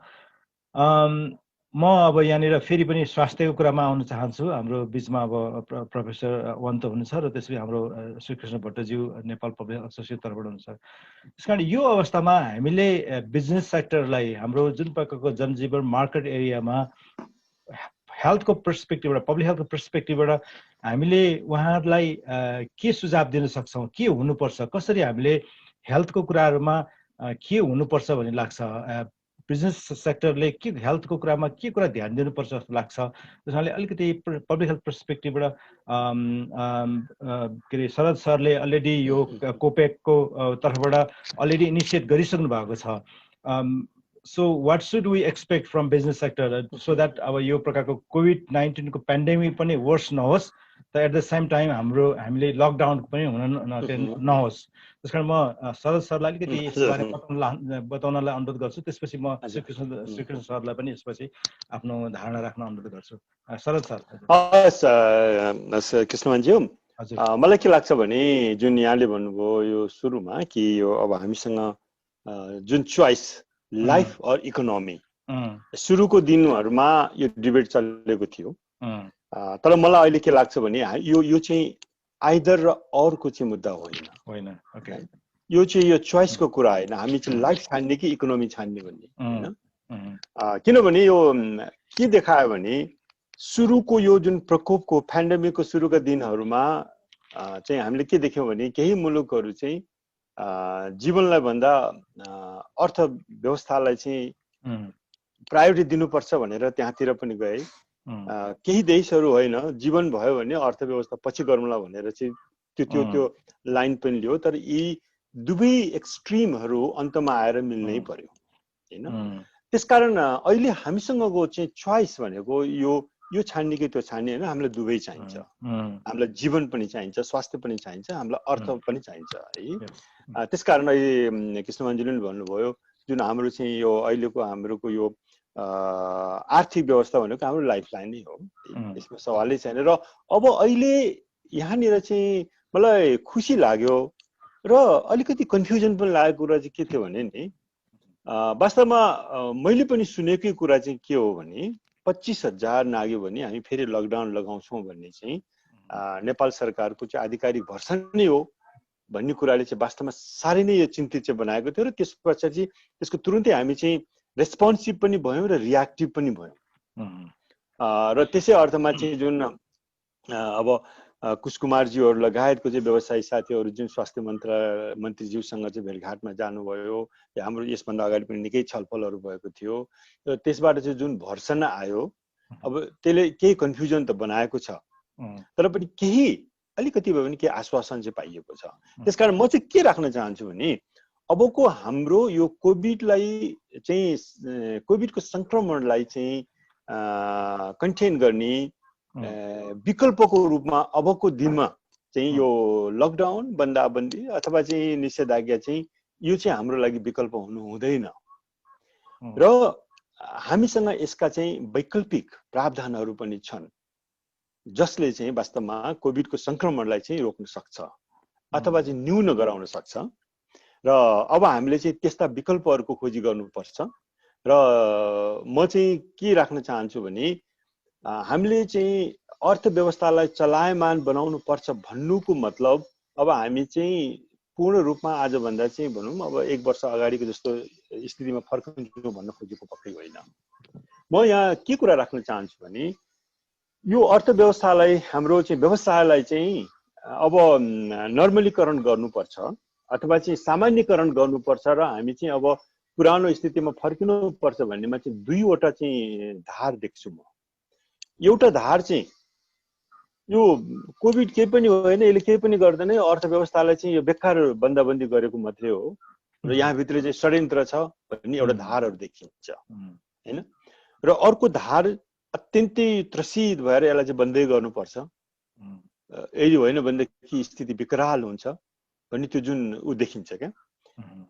अब हाम्रो यहाँनिर चाहिँ सवाल के हो भने हामीले अर्थव्यवस्थालाई चलायमान बनाउन खोजिएको चाहिँ यो कोभिडलाई नलिफाई गरेर होइन, कोभिडको अस्तित्वलाई हामीले स्वीकारेका छौँ। कोभिडको संक्रमण, कोभिड एउटा रोगको रूपमा, कोभिड एउटा महामारीको रूपमा, एउटा चाहिँ पेन्डेमिकको रूपमा चाहिँ यो रियालिटी हो, यसलाई हामीले नकार्नु हुँदैन। र तर हामीसँग केही कम्प्रोमाइजहरू सहित, केही चाहिँ अप्ठ्याराहरू सहित, केही चाहिँ लिमिटेसन, हाम्रा चाहिँ सीमितताहरू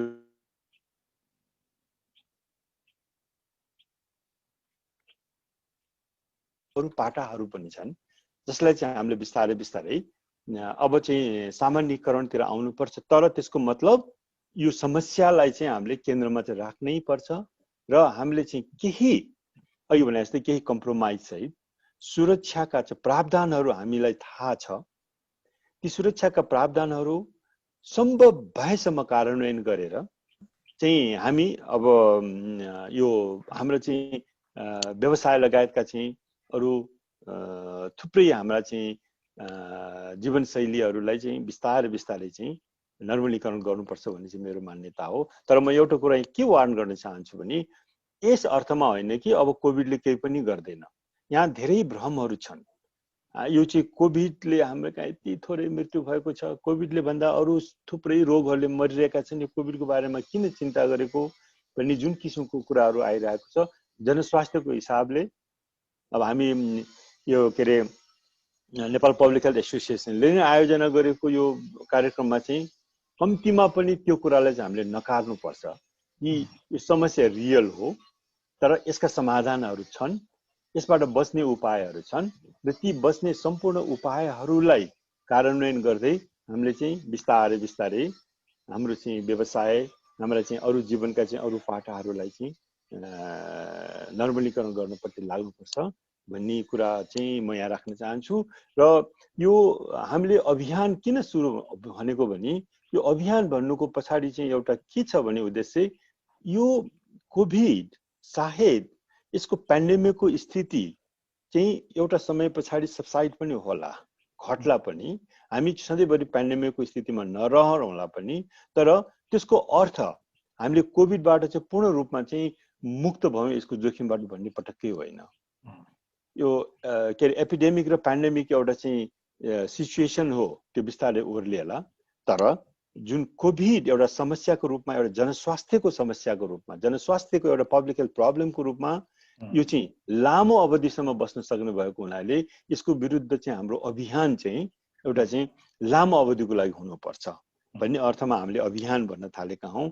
र सायद यो कुराहरू हाम्रो व्यवसायमा पनि त्यो लागू हुन्छ होला कि हामीले अहिले तत्कालै यो जुन सुरक्षाका जति पनि प्रावधानहरू हामीले अवलम्बन गर्नुपर्ने हो त्यो कुरामा अलिकति पनि कम्प्रोमाइज नगरिकन यदि फर्किने हो भने हामी चाहिँ सुरक्षित ढङ्गबाट चाहिँ हाम्रो अर्थव्यवस्थालाई चलायमान गर्न सक्छौँ भन्ने चाहिँ मलाई विश्वास लागेको छ र त्यही दिशामा चाहिँ हामी जानुपर्छ। त्यसैले पनि आज जुन तपाईहरुले यो पब्लिक हेल्थ एसोसिएसनले यो डायलग सिरिजमा जुन टाइटल राख्नुभयो नि, is the prevention of lockdown, कि अब हामी लकडाउनलाई चाहिँ रोकथाम गरेर हामी चाहिँ लकडाउनको विकल्पमा अब चाहिँ हाम्रो चाहिँ नागरिकहरूको चाहिँ व्यवसायीहरूको के अरे स्वास्थ्य कर्मीहरूको, मिडियाको र अरू सबै सेक्टरहरूको चाहिँ एउटा साझा अभियान हुनेछ है यो चाहिँ लकडाउनको विकल्पमा भन्ने त्यही यस अर्थमा चाहिँ हामीले यो अभियान लगाएको जस्तो मलाई लाग्छ त्यसलाई सम्भव बनाउनु पर्छ र हामी सबै जुट्यौँ भने हामीसँग भएका सम्पूर्ण ऊर्जाहरूलाई एक ठाउँमा राख्यौँ भने त्यसले सिनर्जेटिक इफेक्ट दिन्छ। यो चाहिँ 2+2 = 5 हुन जान्छ र आजसम्मका हाम्रो प्रयासहरू चाहिँ वास्तवमा भन्यो भने अलिक फ्रेगमेन्टेड थिए। हामी सबैजना सक्रिय थियौँ, व्यवसायी साथीहरू आफ्नो ढङ्गबाट सक्रिय हुनुहुन्थ्यो, पेसागत समूह साथीहरू आफ्नो ढङ्गबाट सक्रिय हुनुहुन्थ्यो, नागरिक समाजहरू एक ढङ्गबाट। तर जुन हामी एउटा फ्रेगमेन्टेड भएको हुनाले हाम्रो सबै किसिमका चाहिँ प्रयासहरू एक ठाउँमा आएर यसले चाहिँ एउटा सिनर्जिस्टिक इफेक्ट दिन सकेन। र अब अहिले यो वातावरण बनेको छ, एकदमै राम्रो वातावरण बनेको छ। तर यो पब्लिक हेल्थ एसोसिएसनले जुन किसिमको यो पहल गरेको छ, आई थिङ्क यो चाहिँ पहिलो र अन्तिम हुने छैन पक्कै पनि, यसले निरन्तरता पाउनेछ। हामी यसमा चाहिँ लागिराखौँ र मैले अहिले यति नै भने कि सम्भव भएको कुराहरूलाई चाहिँ हामी कार्यान्वयनतिर जाने हो। थ्याङ्क यू सो मच अन्त सर। म यही क्रममा पब्लिक हेल्थ एक्सपर्टको हिसाबले पब्लिक हेल्थ एसोसिएसनको अध्यक्षज्यूलाई पनि थोरै कुरा वाट सुड वी डु, अब यो प्रकारको बिजनेस सेक्टरलाई हामीले रन गर्ने जो च्यालेन्ज छ, तर एट द सेम टाइम कोभिडलाई कन्टेन गर्ने पनि अर्को च्यालेन्ज छ। यो अवस्थामा एज अ पब्लिक हेल्थको पोइन्ट अफ भ्यूले सरले अलिकति छोटो कुरा राखिदिनु हुन म अनुरोध गर्छु। To the point. हजुर श्रीकृष्ण सर, हजुरको म्युट छ। Shrikrishna sir mute. Okay okay, thank you. धन्यवाद कृष्णमानजी। र आज जो हाम्रो यो आजको जो पब्लिक हेल्थ डायलगको आज यहाँहरू हाम्रो चाहिँ पेनलिस्ट हुनुहुन्छ चारैजना, यहाँलाई म एकदम नमस्कार र हार्दिक स्वागत पनि गरेँ र सबै सहभागी साथीहरूलाई पनि स्वागत गर्दै अब म के अब अहिले चारै वक्ताबाट हामीले के कुराहरू सुन्यौँ र अब यो जुन रूपमा गइरहेको छ देशमा, यसको चाहिँ जो महामारीको रूपमा जुन रूपमा गइरहेको छ, यो ट्रान्समिसनको चेनलाई कसरी ब्रेकअप गर्ने मुख्य कुरा हो। मुख्य कुरा त भएको कारणले जबसम्म हामी ओभरअल यो ट्रान्समिसनको चेनलाई अब ब्रेकअप गर्नको लागि हाम्रो जो रणनीतिहरू छ, यो अब विश्वमा नै सबै ठाउँमा एकै रणनीति हो, तर यो हाम्रो लोकल कन्टेक्स्टमा यो स्ट्रेटेजी फरक हुन सक्छ, मतलब बनाउनु पर्छ। किनभने लोकल कन्टेक्स्टलाई हामीले बुझ्नुपर्ने हुन्छ, त्यहाँको पिपल्स बिहेभियरलाई बुझ्नुपर्ने हुन्छ, त्यहाँको इन्भाइरोमेन्टल फ्याक्टरहरूलाई बुझ्नुपर्ने हुन्छ, त्यहाँका रिस्क फ्याक्टर हरेक इन्स्टिट्युसनका रिस्क फ्याक्टरहरूलाई बुझ्नुपर्ने हुन्छ। त्यसले दुईटा वेबाट, एउटा त हामी प्रोटेक्सन गर्ने यो एउटा कलेक्टिभ इफोर्ट हो, हरेक इन्डिभिजुअलको हो, हरेक कमिटीको हो, हरेक सङ्घ संस्थाहरूको हो, हरेक इन्स्टिट्युसनको हो, त्यसले हाम्रो कलेक्टिभ इफोर्ट राज्यको हो। तर यसमा सबभन्दा ठुलो भूमिका जबसम्म राज्य यो प्रिभेन्सन र कन्ट्रोल गर्नको लागि एउटा प्रभावकारी एउटा रियलिस्टिक एउटा गुड प्लान भनौँ न, एउटा राम्रो प्लान वेमा जान सक्दैन र त्यो प्लानमा सबैलाई चाहिँ मोबिलाइज गर्ने हिसाबमा सबै सेक्टरको इन्भल्भमेन्ट, सबै सेक्टरलाई कसरी अब इन्भल्भ गरेर यो रोगको चाहिँ निराकरण गर्नको लागि, यसलाई मिटिगेसन गर्नको लागि भर्खरै शरदवन्त सरले भन्नुभयो, यसलाई हामी चाहिँ इपिडेमिकबाट हामी इन्डेमिक सिटीमा जाला, भोलि इन्डेमिक होला यो भनौँ न के। तर यो रोग चाहिँ तुरुन्तै संसारबाट हट्ने चाहिँ छैन, यो चाहिँ धेरै वर्षसम्म पनि जाने अवस्था चाहिँ हुन्छ जस्तो लाग्छ होइन। त्यसले चाहिँ यसको लागि के गर्नुपर्छ भन्ने कुराहरू रोकथाम र नियन्त्रणका धेरै उपायहरू छन्। त्यसमा चाहिँ अब म के कुरा राख्न चाहन्छु, सबभन्दा कुरा के छ भने मैले पहिले भन्नु सर्वप्रथम हामी सबैको चाहिँ साझा दायित्व त हुनै, हामी सबै कलेक्टिभ इफोर्ट चाहिँ हुनैपर्छ। यो हामी सबैले भनिराखेका छौँ, कलेक्टिभ इफोर्ट चाहिँ अब सबै सेक्टर अहिले चाहिँ प्रभावित भएको छ।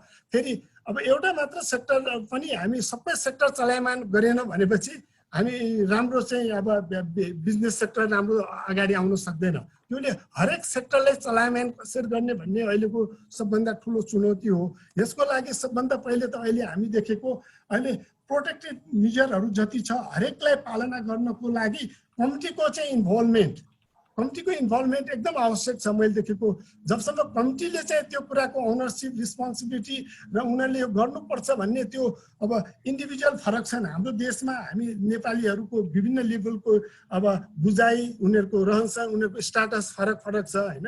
त्यसले चाहिँ यसमा कमिटीलाई चाहिँ हामीले अगाडि ल्याउनुपर्छ जस्तो छ। त्यसले चाहिँ स्थानीय सरकारहरू अहिले चाहिँ सबभन्दा एकदम एकाउन्टेबल र रिस्पोन्सिबल हुनुपर्ने हाम्रो चाहिँ स्थानीय सरकारहरू हो। स्थानीय सरकारहरूलाई चाहिँ राज्यले अब केन्द्रले चाहिँ के गर्नुपर्ने हो, जस्तै टेक्निकल सपोर्ट, अहिले स्थानीय सरकारको क्यापासिटी छैन, टेक्निकल सपोर्ट दिने, उनीहरूलाई ह्युमन रिसोर्सको सपोर्टहरू दिने, फाइनेन्सियल सपोर्ट दिने र इकोनोमिक सपोर्ट पनि दिने, यी सबै सपोर्टहरू दिएर अब लोकल लेभललाई चाहिँ हामी जबसम्म एकदम यो ओनरसिप र एकाउन्टेबल र रिस्पोन्सिबल बनाएर एउटा राम्रो प्लान, हरेक प्लानिङ फरक हुनसक्छ। मैले देखेको काठमाडौँ महानगरपालिका, यो काठमाडौँ भेलीको महानगरपालिका र नगरपालिकाको सिनेरियो एउटा होला, तर बाहिर तराईका पालिकाहरूको त्यहाँको प्लानिङ फरक हुनसक्छ, त्यहाँको स्ट्रेटेजी फरक हुनसक्छ। एउटा रिमोटनेसमा चाहिँ हाम्रा जति हाम्रो चाहिँ स्थानीय तह छ उनीहरूको फरक छ। त्यसले चाहिँ हामी सबै लोकल कन्टेक्स्टलाई हामीले बुझेर जानुपर्ने चाहिँ हुन्छ।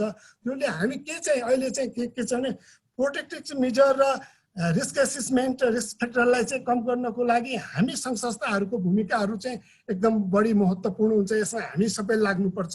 र अर्को चाहिँ जो अहिले हामी चाहिँ केस इन्भेस्टिगेसन र अब कन्ट्याक्ट ट्रेसिङको कुराहरू गर्दैछौँ, यो नभइकन हामी चाहिँ वास्तवमा यो डिजिज ट्रान्समिसनको चेनलाई कटअप गर्नको लागि त्यो सबभन्दा ठुलो इम्पोर्टेन्ट हो कि त्यसले त्यतातिर हाम्रो फोकस चाहिँ राज्यको हुनु पर्यो। अहिले चाहिँ हामी चाहिँ अहिले चाहिँ हुन त अहिले पनि हामी के देखिरहेका छौँ भने मेरो विचारमा त यो अहिले चाहिँ ग्राफ चाहिँ हाम्रो अहिलेको जो हाम्रो केसको अब हाम्रो एपिडेमिकको ग्राफ छ यो चाहिँ मेरो विचारले 25 to 30% को लेभलमा होला। भोलि 100% पाएर फेरि यो तल झर्न इट टेक्स टाइम। मतलब यो अब यही किसिमले जाने हो भने तर हामी चाहिँ प्रभावकारी हामीले चाहिँ कार्ययोजना बनाएर सबैलाई मोबिलाइज गर्यौँ भनेपछि खास गरेर हरेक मान्छेको यसमा चाहिँ मैले भने कलेक्टिभ इफोर्ट कमिटीको चाहिँ हुनु पर्यो। त्यो किसिममा हामी के गर्नुपर्छ भने हाम्रो त एउटा अवधारणा हामीले त सरकारलाई टाइम टु टाइम दिइरहेका पनि छौँ तर त्यतातिर खासै अहिले अब त्यति सुनाइ भएको छैन। त्यही पनि हामीले एकदम हाम्रो शरद सरले भनेकैमा हामी सबैको दायित्व हो। यो चाहिँ हामी सबैको समस्या हो।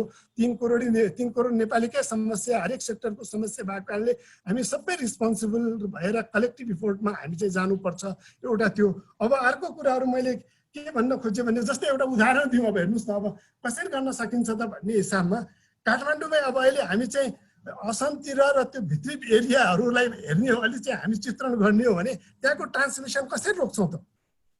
ल अब हामी उद्योग वाणिज्य महासङ्घको अध्यक्षजी हुनुहुन्छ, अब कुमार जोशी सर हुनुहुन्छ होइन, यहाँले अब एउटा मैले भन्नु खोजेको अब त्यो कमिटी त्यहाँकोलाई परिचालन नगरी हुन सक्दैन। जस्तै मैले यसमा हामी थिङ्क गरेको के भने एउटा हामी चाहिँ कुनै पनि त्यो भित्र जाने मान्छेलाई मास्क नलगाएर जान दिनु, हरेक पसलले त्यो गर्न सक्दैन। त्यसको जो इन्ट्री पोइन्टहरू हो, जस्तै भनौँ न हामी असमतिर जाने 2-3वटा जति बाटो छ या तलबाट आउने बाटोमा त्यहाँनिर हाम्रो मोनिटरिङ सिस्टम र त्यहाँनिर अब उनीहरूलाई चाहिँ सेनिटाइजरको कुराहरू र मास्कको एकदम अनिवार्यताको कुराहरू गर्यो भने त्यसले चाहिँ धेरै रोकथाम गर्न सकिन्छ। त्योभन्दा पनि त्यो भित्र बस्ने हामी चाहिँ विभिन्न एजको मान्छेहरू हेर्नु, बिजनेसमा हामीले चाहिँ देखिरहेका छौँ एकदम ओल्ड एजको मान्छेहरू पनि छ, एकदम उनीहरूलाई कसरी बचाउने हो। अब त्यहाँ अरू मान्छेहरू छन् विभिन्न, त्यसले सबै फ्याक्टरलाई हामीले चाहिँ एकदम थोली एनालाइसिस गर्नुपर्छ, रिभ्यू हेर्नुपर्छ। त्यो हेरेर हामीले चाहिँ मैले इभन कि फ्यामिली इन्स्टिट्युसन बेसमा हाम्रो चाहिँ यो रिभ्यू गरेर चाहिँ जानुपर्छ। यो चाहिँ सजिलैसँग यो चाहिँ अहिले तुरुन्तै रोकथाम हुने चाहिँ जस्तो हामी देख्दैनौँ। प्रभावकारी रूपमा अहिले चाहिँ राज्यले हामी सबैले लाग्यो भने यसले चाहिँ 1-1.5 महिना यो चाहिँ माथि गएर यो चाहिँ अब अहिले जस्तै हाम्रो चाहिँ जति केस आएको छ अहिले पनि मेरो विचारले त अबाउट 2 to 5% चाहिँ पपुलेसन चाहिँ इफेक्टेड हुनुपर्छ जस्तो लाग्छ होइन। अब त्यो भनेको धन्नै भन्ने हो भने काठमाडौँ भेलीको मात्र हेर्ने हो भने धन्नै यहाँ चाहिँ 70-80 हजार भन्दा बढी पपुलेसन चाहिँ इफेक्टेड छन्। तर हाम्रो चाहिँ देखेको डाटामा कम होला होइन। त्यही पनि हामी के देखिरहेका छौँ अब कन्ट्याक्ट ट्रेसिङ एकदम कम भएको छ। अहिले चाहिँ हाम्रो पोजिटिभ रेट हेर्ने हो भने पोजिटिभ रेट धन्नै हिजोको हेर्ने हो भने त 19% जति छ। जबकि यो पोजिटिभ रेट अब हामी जति तल लग्न सक्यौँ भोलि 1-2% हामीले चाहिँ झार्नुपर्छ। यो पोजिटिभ रेट चाहिँ हामी चाहिँ 10,000 गरेर अहिले त हाम्रो चाहिँ 40-50 अब इभन कि 70-80 हजार चाहिँ हाम्रो डेली टेस्ट हुनुपर्ने हो। त्यो भयो भने हाम्रो चाहिँ पोजिटिभ रेट चाहिँ अलिक घट्थ्यो होइन। त्यसले हामी केस आइडेन्टिफिकेसन पनि बढीभन्दा बढी गर्न सक्छौँ। त्यसले कन्ट्याक्ट ट्रेसिङ र आइसोलेसन र क्वारेन्टाइनमा हिजो हेर्नुहुन्छ भने यहाँले 5,000-6,000 को चाहिँ इन्फर्मेसन आइरहेको छ। जबकि कुमुलेटिभ रूपमा यहाँले चाहिँ 13-14 दिनको चाहिँ यो केसहरूको हेर्ने हो भने 13-14 दिनको हामी चाहिँ केसहरू कम्तीमा होम क्वारेन्टाइनमा चाहिँ हुनु पर्यो नि त। होम क्वारेन्टाइनमा कस्तो छ भने त्यसले लोकल लेभललाई हामी रेस्पोन्सिबल। म त के भन्छु भने जस्तै यसमा एउटा उदाहरण के भन्छु भने जस्तै काठमाडौँ भेलीको लागि हामीले म्यापिङ गरौँ, 100 देखि 150 घरको एउटा म्यापिङ गरेर त्यहाँ एउटा ग्रुप, एउटा अहिले धेरै ठाउँमा त क्लबहरू पनि छन्, अरू पनि सङ्घ संस्थाहरू हुन सक्छन्, त्यहाँ एउटा त्यहीँको ग्रुपहरू एक्टिभ ग्रुपहरू जसले भोलिन्टियर त्यो कम्युनिटीमा चाहिँ यो ट्रान्समिसनलाई रोक्नको लागि प्रिभेन्सन र कन्ट्रोलका विभिन्न उपायहरू र रिस्क एसेसमेन्ट गर्नको लागि सपोर्ट गर्न सक्छन्। अरू पनि उनीहरूको धेरै ठुलो भूमिका हुनसक्छ। त्यसले त्यतातिर जानुपर्छ र यसमा लोकल लेभल चाहिँ बढी रिस्पोन्सिबल एकाउन्टेबल भएर एउटा प्लान वेमा जानुपर्छ। अध्यक्षज्यू, हामी दोस्रो चरणमा पनि अरू विषयमा पनि हजुरको राय चाहन्छौँ। म फेरि पनि अरू वक्ताहरूलाई पनि मौका दिउँ र यसमा हजुरले भन्नुभएको छ हरेक सेक्टरको रोल एकदम इम्पोर्टेन्ट छ र स्पेसिफिक भएर काम गर्नुपर्छ भन्ने कुरामा अध्यक्षज्यूले जोड दिनु भएको छ। अब हामी हाम्रो भवानी म्याडम छिटो जानुपर्छ भन्नुभएको छ, उहाँको भ्यू फेरि पनि हामी चाहन्छौँ। अब अहिले अब यो कुराहरू आइसकेको छ एकदमै के अरे क्लियरली कि बिजनेस सेक्टर इम्पोर्टेन्ट हो र हेल्थ पनि इम्पोर्टेन्ट हो र हाम्रो वन्त सरले भन्नुभएको छ यो लकडाउन इज यो सोल्युसन होइन, एउटै मात्र सोल्युसन होइन होइन। हामीले अरू विकल्पहरू खोज्नुपर्छ र हाम्रो इकोनोमी र बिजनेस सेक्टरलाई पनि सर्भाइभ गर्न दिनुपर्छ। एट द सेम टाइम हामी हेल्थ पनि इक्वली केयर गर्नुपर्छ भने अब हामी अहिले आज विशेष गरी अझ अब हरेक सेक्टर इम्पोर्टेन्ट छ, तर हुँदा पनि हामी आज अलिकति बिजनेस सेक्टरमा अलिक बढी फोकस भएर कुराकानी गर्दैछौँ।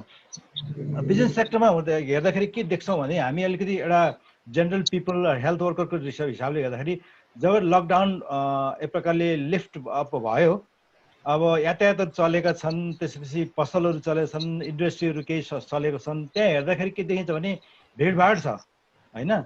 त्यहाँ हेल्थको पर्सपेक्टिभले हेर्दाखेरि सेफ्टी मेजर्स अप्नाएको देखिँदैन होइन। अब यही अवस्था हुँदै गयो भने यो अब पोजिटिभ केस अब इन्फेक्सनको रेट धेरै नै माथि जाने अवस्था छ। तर अब यो कुरालाई हेर्दाखेरि अब यसलाई हेर्ने हो भने सरकारले भोलि लकडाउन इम्पोज नगर्ला भन्न पनि सकिँदैन। तर हामी अब के इन्स्योर गर्नुपर्छ, हामीसँग दुईटै दायित्व छ के भने पिपलको हेल्थ पनि सेफ होस् होइन, कोरोनाको इन्फेक्सन नबढोस्, तर एट द सेम टाइम हामीले हाम्रो इकोनोमी हाम्रो मार्केटलाई पनि चलायमान बनाउँ। त्यसमाले अब हामीसँग एउटा एकदम ठुलो चुनौती छ कि कसरी हामीले हाम्रो बिजनेस सेक्टरलाई सेफ्टी मेजर्स अपनाउन सक्छौँ, सेफ इन्भाइरोमेन्ट गर्न सक्छौँ, क्रिएट गर्न सक्छौँ ताकि यो प्रकार इन्फेक्सन स्प्रेड नहोस् होइन। यहाँनिर अघि कुशकुमार सरले पनि भन्नुभएको छ र त्यसै विनय सरले पनि भन्नुभएको छ, यहाँहरूले बिजनेस सेक्टरमा सेफ्टी मेजर्स अपनाउनको लागि प्रोटोकलहरू बनाउनु भएको छ होइन। प्रोटोकलहरू लिएर गभर्मेन्टसँग यहाँले कुराकानी गर्नुभएको छ, ओरिएन्टेसन ट्रेनिङ हामीले दियौँ भन्नुभएको छ। कसरी हजुरले अलिकति इलाबोरेट गर्न सक्नुहुन्छ, कसरी हामी इन्स्योर गर्न सक्छौँ गभर्मेन्टलाई अथवा जेनरल पिपललाई कि we are creating safety, adopting safety measures in our business sector है, ताकि हाम्रो बिजनेस सेक्टर नै इन्फेक्सनको सोर्स नहोस् होइन। यो कुरामा म सरलाई यहाँ बिजनेस सेक्टरका सरहरूलाई म्याडमलाई अलिकति थोरै बताउनलाई म अनुरोध गर्छु। म सायद विनय सरबाट अलिकति सुरुवात गर्न राम्रो हुन्छ होला लाग्छ। Vinay sir, so how can we ensure safety measures in hotel line होइन, होटल बिजनेस सेक्टर? विनय सरको म्युट छ सर, म्युट भइरहेछ। हजुर, यो एकदमै महत्त्वपूर्ण कुरा हामीले वास्तवमा गर्न खोजेको त्यही नै हो। अब त्यसमा विभिन्न अभ्यासहरू भएको छ नभएको होइन। अब अहिले नेपाल सरकारले हाम्रो पर्यटन मन्त्रालयले एउटा टुरिज्मको एउटा प्रोटोकल, हेल्थ प्रोटोकल इस्यु गरेको छ र त्यो अनुसार हाम्रो टुरिज्म सेक्टर, होटेल, रिसोर्ट सबैले त्यो अनुसारको हामीले पालना गरेका छौँ। जस्तो डिस्टेन्सिङ राखिदिने, सेनिटाइज, डिसइन्फेक्सन कोठाहरूको, अनि मास्क लगाउने, यी जम्मै कुराहरू यावत कुराहरू त्यहाँ प्रोटोकलमा आएको छ र त्यो पालना गर्नलाई पहिला कुरा त हाम्रो कर्मचारीहरू नै त्यसमा अभ्यस्त हुनु पर्यो।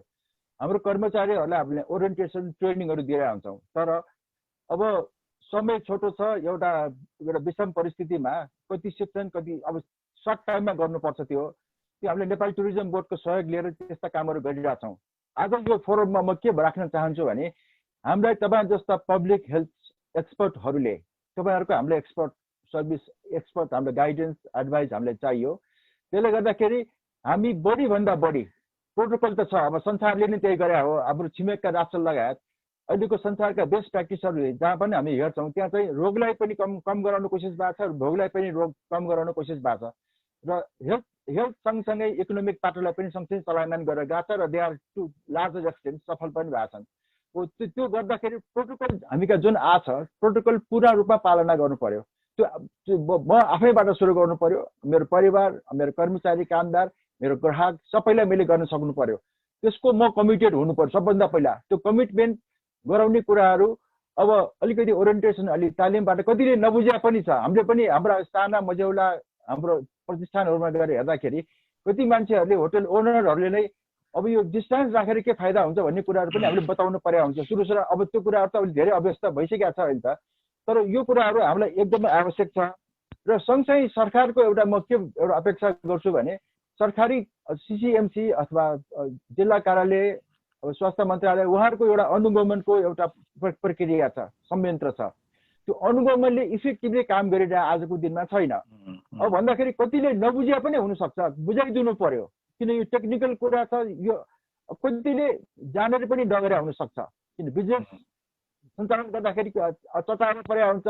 अब टाइमको कुराहरू हुन्छ, अब लगानीका कुराहरू हुन्छ, आम्दानीका कुराहरू हुन्छ, सबै कुरा व्यवहारिक पक्ष पनि हेरेर त्यो चाहिँ यो अलिकति अनुगमनको पाटो अलिकति अगाडि आइदिनुपर्छ। हामीले कस्तो देख्छौँ भने अनुगमन गर्न आउने टोलीहरू हुनुहुन्छ, त्यसमा चाहिँ प्रशासनिक क्षेत्रमा काम गर्ने अब अलिकति सुब्बा लेभलका मान्छेहरू, खर्दा लेभलका मान्छे पनि आएको देख्छ। उहाँहरूले खास बुझेकै हुनुहुन्न, खालि आउँदाखेरि केही भत्ता पाइन्छ त्यसको लागि पनि हो कि जस्तो पनि लाग्छ हामीलाई कहिलेकाहीँ।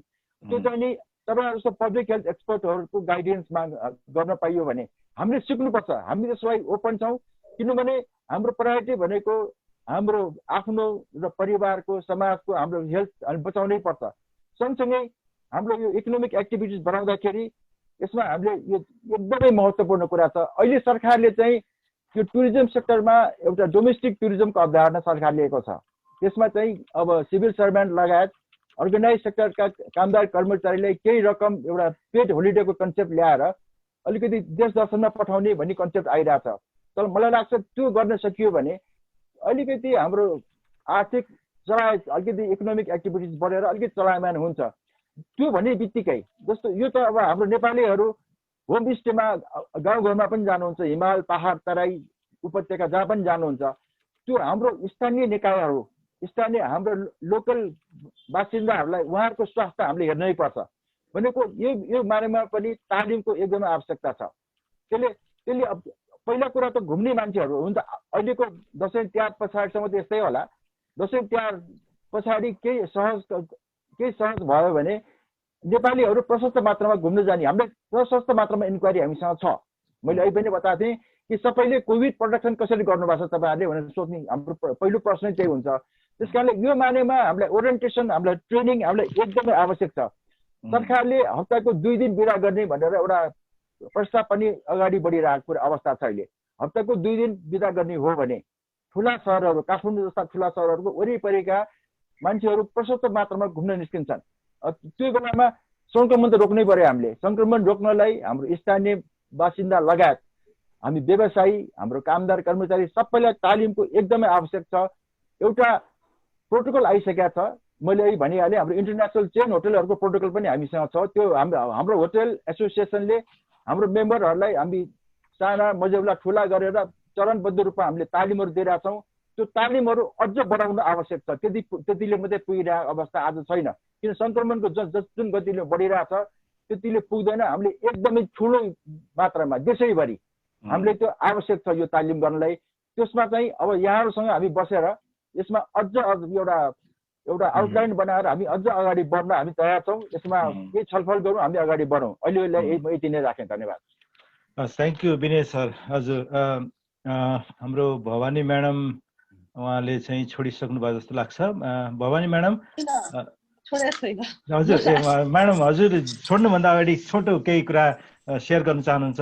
कसरी हामीले बिजनेस सेक्टरमा यो प्रकारको सेफ्टी मेजर्सलाई हामी इन्स्योर गर्न सक्छौँ, यो विषयमा अलिकति छोटो हजुरको भनाइ राखेर गइदिनु भयो भने राम्रो होला। हजुर madam thank you. Thank you doctor Shakya.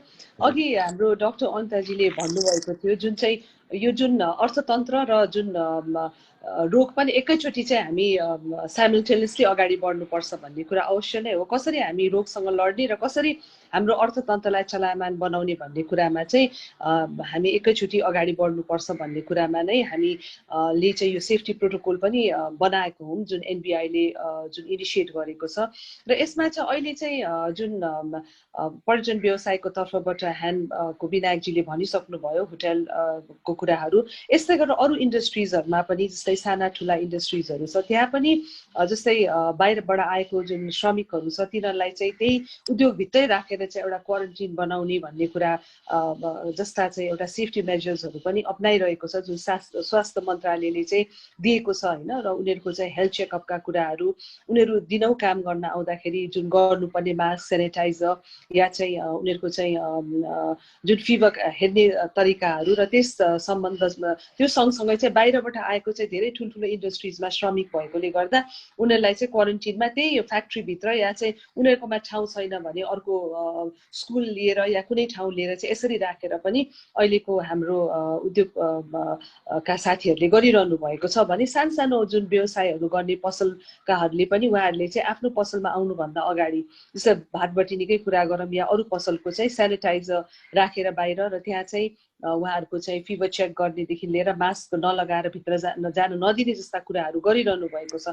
तर मलाई लाग्छ यो सँगसँगै जुन व्यवसायले चाहिँ एउटा सेफ्टी प्रोटोकल अपनाएको छ भने सँगसँगै चाहिँ सिभिल सोसाइटीले पनि ग्राहकले पनि अपनाउनु पर्ने हुन्छ कि त्यस कारणले चाहिँ यो दुईटैमा सबैको एउटा जोइन्ट एफर्ट जस्तो लाग्छ। र हाम्रो उद्योग वाणिज्य महासङ्घको जुन च्याप्टर्सहरू छ र वस्तुगत संस्थाहरू छ उहाँहरू सबैले चाहिँ आफ्नो आफ्नो क्षेत्रमा चाहिँ एउटा ओरिएन्टेसन दिएर पनि अगाडि बढाइरहनु भएको छ। र जुन अब हामीले एनबिआईसँग एउटा टाइअप गरेर जुन सेफ्टी प्रोटोकलको एउटा राम्रो एउटा चाहिँ डकुमेन्ट छ त्यसलाई चाहिँ हामीले स्टेप बाई स्टेप कसरी अगाडि बढाउने भन्ने कुरामा चाहिँ उद्योग वाणिज्य महासङ्घको मार्फत हामीले चाहिँ पठाइसकेको छौँ र त्यसमा चाहिँ अब विभिन्न ठाउँमा चाहिँ ओरिएन्टेसन दिएर चाहिँ त्यसलाई अगाडि बढाउनको लागि चाहिँ हामी पनि एकदमै सक्षम भएर लागेको कुरा पनि यहाँहरूलाई भन्न चाहन्छु। तर त्यो सँगसँगै पनि एकजनाले मात्रै गरेर पुग्दैन। अघि हाम्रो यहाँ पब्लिक हेल्थ एसोसिएसनका अध्यक्षज्यूले भन्नुभयो वार्डमा पनि कसरी हाम्रो चाहिँ ट्रेसिङहरू गर्ने कुराहरूमा हामी अझ विक छौँ। त्यसकारण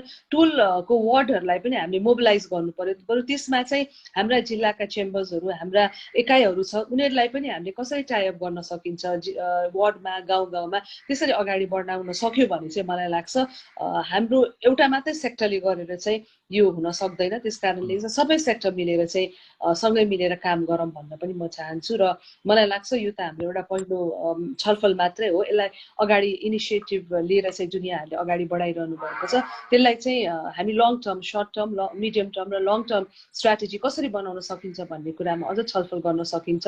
डाक्टर ओन्थाले भन्नुभएको जस्तै यो चाहिँ पछिसम्म यो पेन्डेमिक होला तर पछिसम्म पनि यो रहिरहने भएकोले हामीले पछिसम्मको पनि मेजर अपनाउनको लागि चाहिँ यहाँहरूको भूमिका पनि अमूल्य हुन सक्छ हाम्रो प्राइभेट सेक्टरको लागि। र मिलेर जाउँ र अरू कुराहरू चाहिँ छलफलमा चाहिँ हाम्रो कुशकुमार जोशीजीले पनि थुप्रै कुराहरू राख्नुहुन्छ किनभने उहाँहरूले नै यो बनाउनको लागि चाहिँ हामीलाई सहयोग पनि गर्नुभएको। Thank you doctor साख्य। Thank you so much madam. Thank you so much. फेरि हामी सम्पर्क गरौँला। हजुर जान्नुपर्छ भने हामी हजुरलाई बिदा गर्छौँ। Thank you so much for joining us. हुन्छ हामी यो डिस्कसनलाई अझै फर्दर कन्टिन्यू गर्ने क्रममा सायद यहाँनिर हाम्रो मैले अलिकति यो प्यानल डिस्कसनको एउटा फर्मेटभित्र रहेर यहाँनिर अलिकति क्वेसनहरू डिस्कसन फेसिलिटी गरिरहेको छ। तर यहाँनिर सहभागी मित्रहरूको यहाँ विभिन्न सेक्टरबाट पब्लिक हेल्थ सेक्टर अन्य सेक्टरबाट पनि सहभागी हुनुहुन्छ। यहाँहरूको पनि केही जिज्ञासा प्रश्न स्पेसिफिक भएर केही जिज्ञासा प्रश्न छ भने प्लिज हाम्रो च्याट बक्समा राखिदिनुहोस्। हामी प्यानलिस्टहरूलाई राख्न चाहन्छौँ किनभने हामी यो यसलाई अलिक सकेसम्म इन्टरेक्टिभ नै गर्न चाहन्छौँ। हुन्छ त्यसो भए कृष्णमानज्यू हजुर सर म एउटा सानो हजुर प्लिज है म खालि एउटा मात्रै कुराहरू किनभने असाध्यै महत्त्वपूर्ण कुरा चाहिँ अघि आयो। जस्तो हाम्रो कुश जोशीज्यूले पनि भन्नुभएको थियो हाम्रो विनायक सरले पनि भन्नुभयो अहिले भर्खर भवानी म्याडमले पनि भन्नुभयो एउटा इस्यु चाहिँ मोनिटरिङको रहेछ। एक्ज्याक्टली हजुर। मलाई के लाग्छ भने अब जस्तो एनबिआईले तयार गरेको जुन यो म्यानुअलहरू निर्देशिकाहरू हेर्दाखेरि प्राविधिक रूपबाट एकदमै राम्रो छ। त्यसमा कुनै छैन। त्यसमा अझ आवश्यक पऱ्यो भने सुधार्दै पनि जाउँला केही छैन होइन। त्यो एउटा प्राविधिक पाटो हो। त्यो के गर्नुपर्छ के गर्नु पर्दैन भन्ने कुरा। जस्तो अब तालिमको कुराहरू यहाँले उठाउनु भयो। तालिमको लागि चाहिँ मलाई लाग्छ सायद अब नेफा भयो अथवा हाम्रो कोप्याककै पनि हाम्रा चाहिँ भोलिन्टियर साथीहरू मोबिलाइज हुन सक्छ आवश्यक पर्दाखेरि तालिम दिनको लागि। त्यसमा चाहिँ त्यति हामी चाहिँ कन्ट्रिब्युट गर्न सक्छौँ है। अब मुख्य सवाल चाहिँ जुन अनुगमन हो नि हामी तालिम पनि दिउँला हामीसँग चाहिँ निर्देशिका पनि होला तर त्यो यथार्थमा त्यो कार्यान्वयन भइरहेको छ कि छैन भनेर त हेर्ने नै हो। यदि त्यो भएको छैन भनेदेखि त्यसको के अर्थ पनि हुँदैन। र म चाहिँ मलाई के लाग्छ भने अस्ति पनि हाम्रो राम्रो कुराकानी भएको थियो यसमा हाम्रो ह्यान्डके साथीहरूसँग पनि बसेर हामीले छलफल गरेका थियौँ कि यो अनुगमनको लागि चाहिँ मैले यहाँ राख्न खोजेको प्रस्ताव चाहिँ सरकारी तहबाट चाहिँ अनुगमन होला र यहाँ चाहिँ कार्यान्वयन होला भन्नेमा चाहिँ हामी धेरै आशावादी आशावादी नहौँ। नहौँ, हजुर। र अनुगमनको लागि हामीले आफैले पेशागत रूपबाट चाहिँ जस्तो होटल व्यवसाय साथीहरूले चाहिँ त्यो होटलकै उसबाट, यातायातका साथीहरूले यातायातमै काम गर्नेहरूबाट, अरू व्यवसाय गर्ने भने त्यही व्यवसायको साथीहरूबाट हामीले चाहिँ भोलिन्टियर मोबिलाइज गर्नुपर्छ र ती भोलिन्टियर साथीहरूबाटै चाहिँ अनुगमन हुनुपर्छ र त्यो अनुगमन एकदमै सशक्त हुनुपर्छ, रिपोर्टिङ हुनुपर्छ र त्यहाँ चाहिँ यदि ठिक ढङ्गबाट कार्यान्वयन भइरहेको छैन भने सङ्गठनकै तहबाट जस्तो एफएनसिसिआईले होला अथवा चाहिँ ह्यान्डले होला अथवा एनबिआईले होला उहाँहरूले नै यसको लागि चाहिँ के अरे आवश्यक पर्यो भनेदेखि चाहिँ त्यहाँ करेक्सनै गर्नुपर्ने स्थिति छ भने करेक्सन पनि गर्नुपर्छ, निर्देशन दिनुपर्छ भने निर्देशन पनि दिनुपर्छ। त्यसैले यो अनुगमनको लागि चाहिँ मेरो आग्रह चाहिँ सबै व्यवसायी साथीहरूलाई के छ भने आफ्नै समूहभित्रको भोलिन्टियरहरू मोबिलाइज गरौँ र उहाँहरूलाई एकदमै राम्रो तालिम बनाऊ र उहाँहरूलाई एउटा चाहिँ हामी चेकलिस्ट बनाएर दिउँ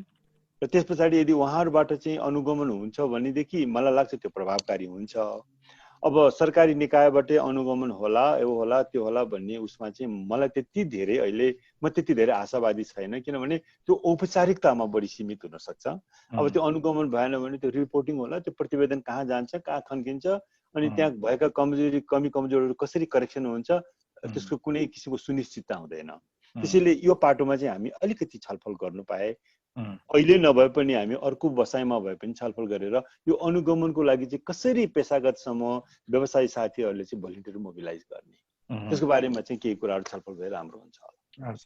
thank you so much, thank you so much. एक मिनट लिएँ। Please go ahead. भन्नुभएको एकदमै सही कुरा हो, हामीलाई पनि महसुस छ र हाम्रो त्यो अनुगमनमा हाम्रा सङ्गठनका एक्सपर्टहरू हामीले राखेका छौँ। तर एउटा के हामीलाई एउटा के अनुभव छ भने अब हामी त brothers of the same feather भयो, नेपालमा चाहिँ नेपाली माइन्डसेट चाहिँ नि अलिकति सरकारी एउटा एक्जिक्युटिभ पावर भएको मान्छे भएन भने नसुन्ने अनि भनिरहन्छ नि। अब हामी पनि तुरुन्त एक्सनमा जान पनि गाह्रो, माथिदेखि तलसम्म फोन आउँछ, अलि आधिकारिक भएन भन्ने कुरा हो नि। हजुर, अहिले कुरा के देखिएको छ भने मेरो अनुभव छ है, जस्तो अहिले सर्टेन हाम्रो होटलहरूलाई क्वारेन्टाइन केही मात्रामा क्वारेन्टाइन विदेशबाट फर्किने नेपालीहरूलाई क्वारेन्टाइनको होटलमा युज गरेका छौँ। त्यो बेलामा अब हाम्रो संयन्त्रले इफेक्टिभली काम नगरे हुनाले नेपाली सेना नेपाली आर्मी आएर काम गर्दाखेरि एकदम इफेक्टिभली भएको छ। अहिले त्यो अलिकति एक्जिक्युटिभ हाम्रो नेपालीहरूको माइन्डसेटले पनि त्यो पनि काम गर्छ। तपाईँले सरले भनेको एकदम सही कुरा हो, त्यो एकदम आवश्यक छ। अनुगमन चाहिने एकदमै निड अफ द आवर नै हो। Thank you. हस्, thank you so much sir. सायद अब अलिकति त्यसो भयो भने यहाँ अब कुरा आएको छ, हामीसँग प्रोटोकल छ, गाइडलाइन छ, केही हदसम्म हाम्रो क्षमताले भएसँग ट्रेनिङहरू पनि गरेका छौँ, तर अझै यो मोनिटरिङको कुरा र ट्रेनिङको कुरा आवश्यक छ। हामीले हाम्रो सेक्टरमा बिजनेस सेक्टरमा त्यो प्रकारको सेफ इन्भाइरोमेन्ट गर्नलाई, सेफ्टी मेजर अपनाउनलाई भन्ने कुराहरू आएको छ। यो एउटा मतलब हामीले सरकारलाई एउटा इन्स्योर पनि गराउन पर्छ कि हामी चाहिँ जुन सेक्टर हामी अपरेट गरिरहेका छौँ त्यो सेक्टर चाहिँ कोभिडको हिसाबले हामी सेफ छौँ होइन। त्यो प्रकारको त्यसको निम्ति यो प्रकारको अनुगमनको कुरा एकदमै महत्त्वपूर्ण छ होइन। त्यसो हो भने अब अहिलेको जो प्रकारको इस्युहरू हामीले छलफल गरेका छौँ यो इस्युलाई सम्बोधन गर्नको लागि अब हामीले यहाँनिर कुराकानी गरेका छौँ, यो मल्टी सेक्टरल इस्यु हो, मल्टी सेक्टरल इन्भाइरोमेन्ट हुनुपर्छ भन्ने कुरा आएको छ। त्यसो हो भने हामी कसरी अगाडि बढ्न सक्छौँ यो एउटा multi sectoral collaboration, multi sectoral कोअर्डिनेसनको निम्ति हामीले के गर्न सक्छौँ, के गर्नुपर्छ होला? सायद यो विषयमा अलिकति फर्दर छलफल गऱ्यो भने राम्रो हुन्छ होला। हामीसँग समय अब तोकेको समय करिब 20 मिनटभन्दा कम बाँकी छ, त्यस कारणले यसमा अलिकति म के अरे यहाँ प्यानलिस्टज्यूहरूको पनि ध्यान के अरे राय लिन चाहन्छु। हुन्छ, यसमा हजुर कसबाट सुरु गरौँ? हामी कुश सरबाट सुरु गरौँ। कुश सर अलि साइलेन्ट हुनुहुन्छ, पछाडि पर्नु भयो। हजुर हजुर, धन्यवाद। सबै कुरा सुन्दाखेरि मलाई के लाग्छ भने नि अलिकति एकदमै क्रस अफ द प्रब्लम चाहिँ नेपालीहरूको मानसिकता यो सेफ्टी भन्ने बारेमा छैन। यो अहिले कोभिडको कारण मात्रै भने होइन, भने सुरुदेखि नै भने हो। हाम्रो इन्डस्ट्रीमा हामीले सेफ्टी मेजरहरू यति कुरा गर्छौँ तर कसैले पनि प्रयोग गर्दैनन्, पहिलो कुरो। अर्को, नेपालको लिडरसिपमा पनि छैन, फेरि कल्चरै छैन नेपालमा। सेफ्टी भन्ने कुराहरू गर्नुपर्छ। कोभिडको कुरा गरौँ न, हाम्रा लिडरहरूले के भन्छ, कोभिड त के पनि होइन भनेर लिडरले भनिदिने। उहाँहरूको आचरण हेर्नुहोस्, उहाँले मास्कै लाउनुहुन्न, टिभीमा बोलिरहनुहुन्छ भने त्यो त लिडरसिपबाट जाने कल्चर हो नि त। त्यो कल्चरै हामी देखिरहेको छैनौँ। त्यसले गर्दाखेरि व्यापक एउटा चाहिँ जनसहभागिता भन्दा नि अवेरनेसको कमी छ। अवेरनेस कसले गर्ने? अघि विनायक सालले भन्नुभयो, हामीले अनुगमन गरौँला, हामी सेफ्टी प्रोटोकल अपनाएको छौँ, तर त्यो व्यक्तिलाई जबसम्म यो अनुभूति हुँदैन कि यो कारणले गर्दा म बच्छु है, स्वास्थ्यको हिसाबले, स्वास्थ्य भनेको एकदमै संवेदनशील विषय हो, यो कारणले गर्दा म कोभिडबाट बच्छु भन्ने खालको जबसम्म उसले अनुभूति गर्छ तबसम्म उसले सेफ्टी प्रोटोकल अपनाउँदैन। हामीले गर्छौँ, गर्दाखेरि करले मात्रै गर्ने भयो, रहरले गर्ने भएन। अनुभूति भएर मैले यसै गर्नुपर्छ भन्ने खालको आत्मसात गर्ने खालको प्रवृत्ति संस्कार हामीले देखिरहेका छैनौँ। समस्या छ, किनभने हाम्रो कन्स्ट्रक्सनमा भनौँ, इन्डस्ट्रीमा भनौँ, हामीले हरेक सेफ्टीको प्रोटोकल अपनाउँछौँ। कोभिडकोमा होइन, आफ्नो काम गर्दाखेरि एक्सिडेन्ट हुन्छ, हेलमेट लगाऊ, ग्लोभ्स लगाऊ, जुत्ता लगाऊ, होइन, वेल्डिङ गर्दाखेरि वेल्डिङको ग्लास लगाऊ भन्छौँ, त्यो पनि गरेर हुँदैन। हामीले धेरै नै प्रयास गर्दा गर्दा बल्ल बल्ल अभ्यस्त भइरहेको हामी देखिरहेको छौँ। भने अब कोभिडमा आएर विभिन्न किसिमको मिथ्याहरू छ यसमा। अघि पनि भने त के पनि होइन, रोगै होइन भन्ने खालको कुरा गए। अब चाहिने नचाहिने कुरा, यो खाए हुन्छ त्यो खाए हुन्छ भन्ने खालको एउटा अनअथराइज तरिकाले बोलिदिने भए। यसले गर्दाखेरि जनमानसमा दिग्भ्रमित भएको छ भने त्यसलाई चाहिँ तपाईँहरू जस्तो नेपाल पब्लिक हेल्थ एसोसिएसन, कोप्याक, होइन, एचएमबी, यो के पब्लिक हेल्थ पपुलेसन मोबिलाइजेसन जस्तो संस्थाहरूले आधिकारिक रूपमा स्वास्थ्यको बारेमा यो चाहिँ जरुरी हो भन्ने खालको जबसम्म जनमानसमा हामीले अवेरनेस गर्दैन तबसम्म हुनु गाह्रो छ। अघि हाम्रो अध्यक्षज्यूले भन्नुभयो, श्रीकृष्णले भन्नुभयो, असनमा जानुहोस्, कसैले गर्दैन भन्ने कुराहरू हो। हामी कोसिस गर्छौँ, हाम्रो खुद्रा व्यवसाय महासङ्घको मार्फतबाट गएर हामीले एउटा क्याम्पेन असनमा गरेर आज गर्छौँ, तर भोलि नहुन सक्छ, होइन। तर हाम्रो चाहिँ कोसिस के रह्यो भने अब चाहिँ, किनभने मैले सबैको जिम्मा हामीले कसरी लिन सक्छ भने पहिला आफै उदाहरण गरेर देखाउँ न त।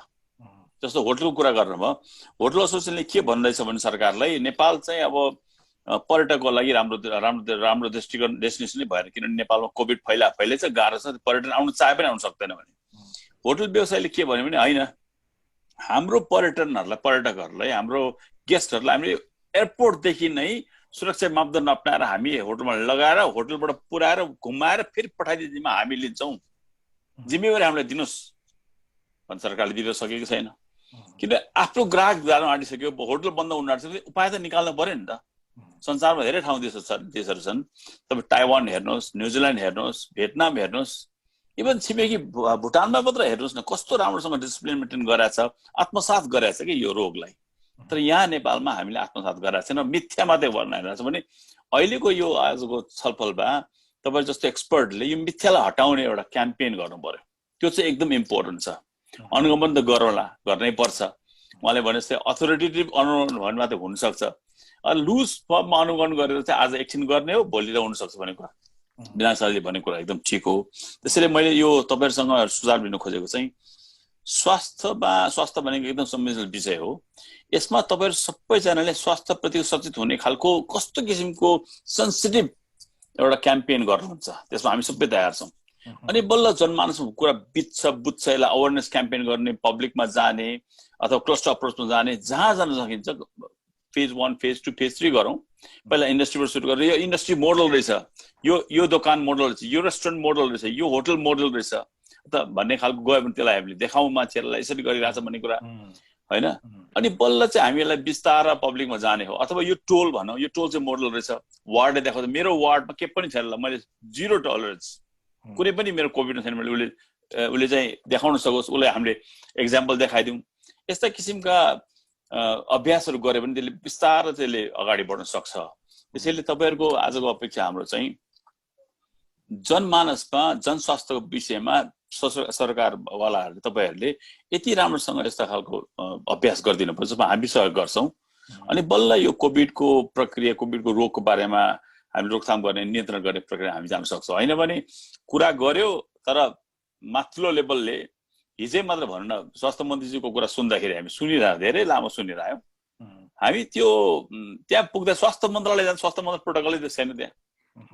जुन चाहिँ नेपालको सरकारको सबै ठुलो स्वास्थ्य हेर्ने मन्त्रालयभित्र नै प्रोटोकल छैन भने उसले कसरी अरूले प्रोटोकल बनाउला होइन? गरे होला, नगरेको होइन, राज्यले गरेकै हो त, धेरै काम गरेको छ, नगरेको होइन। हामी त सुरुमा कति प्रभावित भयो भने 1 मा हाम्रा विद्यार्थी भाइहरूलाई के लाग्दाखेरि सरकारले लागेर प्लेन पठाएर लिएर आएर क्वारेन्टाइन गराएर तिनीहरूलाई जुन छुटायो नि, ओहो कति संवेदनशील सरकार रहेछ त, कस्तो राम्रो काम गर्यो भनेर त्यस्तो खालको इक्जाम्पल अहिले हुनु पर्यो नि त। त्यसपछि त हरायो त सबै कुराहरू त। भनेपछि यो अवेरनेस बिल्डअप चाहिँ तपाईँहरूले गरिदिनु पर्छ, तपाईँहरूसँग हामी साथ छौँ भन्ने कुराहरू नै हो। त्यसै कारण सेफ्टी मेजर भनेको नेपालको संस्कारमा छैन कि, यो संस्कार ल्याउनु पर्यो हामीले हरेक कुरामा। अनि बल्ल यसलाई चाहिँ हामी हटाउनलाई हामी अगाडि बढ्न सक्छ। मलाई हामीले देखेको चाहिँ यही नै हो। त्यस कारण हाम्रो साथ, हामीलाई चाहिँ तपाईँहरूको साथ चाहिन्छ, यही नै भन्न चाहन्छु। धन्यवाद। हस्, thank you so much Kush Kumar sir. So यसमा एउटा थप प्रश्न सरलाई, जसो अब अहिलेको जुन प्रकारको छलफल हामीले गरेका छौँ, यसमा अब बिजनेस सेक्टर, हामी पब्लिक हेल्थ, अरू पनि सिभिल सोसाइटी पनि यसमा इन्भल्भमेन्ट हुनसक्छ। हजुरलाई एउटा जानकारी के छ भने हामीले अहिले 6-7 वटा यो हेल्थ प्रोफेसनल अर्गनाइजको नेटवर्क, नेफोन भनेर, network of health professional organisation in Nepal भनेर त्यो पनि बनेको छ। हामीसँग हेल्थको थुप्रै नेटवर्क छ। सो मतलब अबको अवस्थामा त्यसै भए हामी यो इनिसिएटिभमा हामीले कसरी जोइन्टली जान सक्छौँ, हामी के गर्न सक्छौँ, कसरी अगाडि बढ्ने, हाम्रो what should be our next step? यसमा अलिकति सरले सरको कुरा सुनेर त्यसपछि हामी अरू प्यानलिस्टलाई पनि यही प्रश्न म राख्न चाहन्छु। हुन्छ। अब अघि पनि कुरा भयो, एनबिआईले चाहिँ जुन एउटा प्रिपेयर्डनेस म्यानुअल बनायो, प्रोटोकल बनायो, त्यो सँगसँगै हामी एनबिआईले कम्पाइल गराएको छौँ कि होटल एसोसिएसनले कस्तो प्रोटोकल बनाएको छ, डेरीले कस्तो बनाएको छ, कन्स्ट्रक्सनले कस्तो बनाएको छ, बस व्यवसायले कस्तो बनाएको छ, एयरलाइन्सले कस्तो बनाएको छ भन्ने कुरा। र त्यो सँगसँगै सरकारले पनि बनाएको प्रोटोकल, उद्योग वाणिज्य मन्त्रालयले बनाएको अथवा पर्यटन मन्त्रालयले बनाएको, स्वास्थ्य मन्त्रालयले दिएको सबै प्रोटोकललाई कम्पाइल गराएको छौँ। त्यो कम्पाइल गरेको प्रोटोकल म हजुरहरूलाई बुझाउँछौँ, दिएका छौँ होइन। यो त्यसलाई अलिकति रिभ्यू गरेर हेरौँ। त्यो रिभ्यू गरिसकेपछि त्यसलाई कसरी इम्प्लिमेन्ट गर्ने खालको मेकानिजममा तपाईँहरूको र हाम्रो बिचमा एउटा बोन्डिङ हुनु पर्यो, समझदारी, सहयोगी हुनु पर्यो। त्यसबाट च्यानल बनाऊ। तपाईँहरूको आफ्नो नेटवर्क र हाम्रो नेटवर्कले जोड्यो भने हाम्रो अहिले भने सरकारको मात्रै हामीले पछि परेर, सरकारको मात्रै हाम्रो के अरे विश्वास गरेर उहाँको पछि लगाएर हामी अब बाँच्न सक्दैनौँ। हामी आफैले जगेर्ना गर्नु पर्यो। सरकारको दायित्व छ, पक्कै पनि दायित्व। यत्रो धेरै विदेशबाट मान्छे आइरहेछ, बोर्डरमा त्यत्रो क्रस भइरहेछ, तिनीहरूलाई हेर्नु पर्ने दायित्व सरकार छ नि, हामी आफ्नो दायित्व पुरा गरौँ। त्यसको लागि तपाईँहरूको यो नेटवर्कको सञ्जालसँग हामी मिलेर काम गर्न चाहन्छौँ। र पहिलो चाहिँ हाम्रो प्रोटोकललाई तपाईँहरूले रिभ्यू गरिदिउँ र त्यसलाई अनुगमन गर्ने प्रक्रियामा जाउँ, ट्रेनिङ गर्ने प्याकेजमा जाउँ। ट्रेनिङ तपाईँहरूले कसरी दिनुहुन्छ? हाम्रो तपाईँहरू 77 जिल्ला बसेको अब स्वास्थ्यकर्मी साथीहरूलाई हामीले त्यहीँ लगेर, हाम्रा व्यवसायहरू लगेर टिओटी जस्तो ट्रेनिङ अफ ट्रेनर्स गराउँ। तिनीहरूले अरूलाई सिकाउँछन्। बिस्तारै यसलाई बढाउँदै गयो भने अनि बल्ल हामी चाहिँ नियन्त्रण हुँदै जाने गरेर एउटा सेक्टर नियन्त्रण हुँदै हामी देखाइदिउँ ल यो सेक्टर नियन्त्रण भयो भनौँ। त्यसले अरूलाई पनि एउटा चाहिँ सराहना हुनसक्छ होइन। त्यो आधारमा गयो भने हामी कोभिडमाथि जित्न सक्छौँ भन्ने जस्तो मलाई लाग्छ। धन्यवाद। Thank you so much sir. Vinayak sir के भन्न चाहनुहुन्छ? हजुर हजुर, हाम्रो कुश कुमार जोशी सरले जुन भन्नुभयो एकदमै त्यही कुरा, एकदमै सही कुरा हो। त्यो जुन कुनै पनि नियम कानुन प्रोटोकल बन्छ भने त्यो मैले त आत्मसात नगरिकन मैले खालि अब सरकारले नियम कानुन बनायो त्यसलाई पालना गरेर आँखाको छारो भन्छ नि हाम्रो नेपाली भाषामा, त्यो हुनु भएन।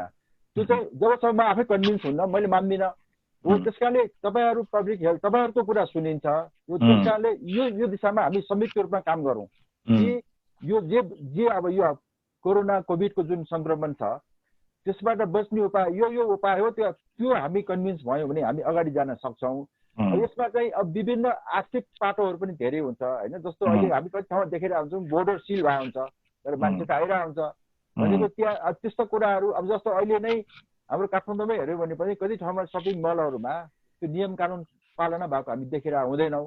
यस्तो कुराहरू, यो कुरा हामी देखे पनि यस्तो गर्नुपर्छ भनेर हामी हाम्रो सिफारिस, हाम्रो सुझावहरू हाम्रो तालुक मन्त्रालय भनेको पर्यटन मन्त्रालय भन्छौँ। पर्यटन मन्त्रालयले कुरा अब सिसिएमसीमा लगाए धेरै पटक हामीले देखेका छौँ। तर के हुन्छ भने आफ्नो सेगमेन्टेड भ्यूबाट हेरेको हुन्छ।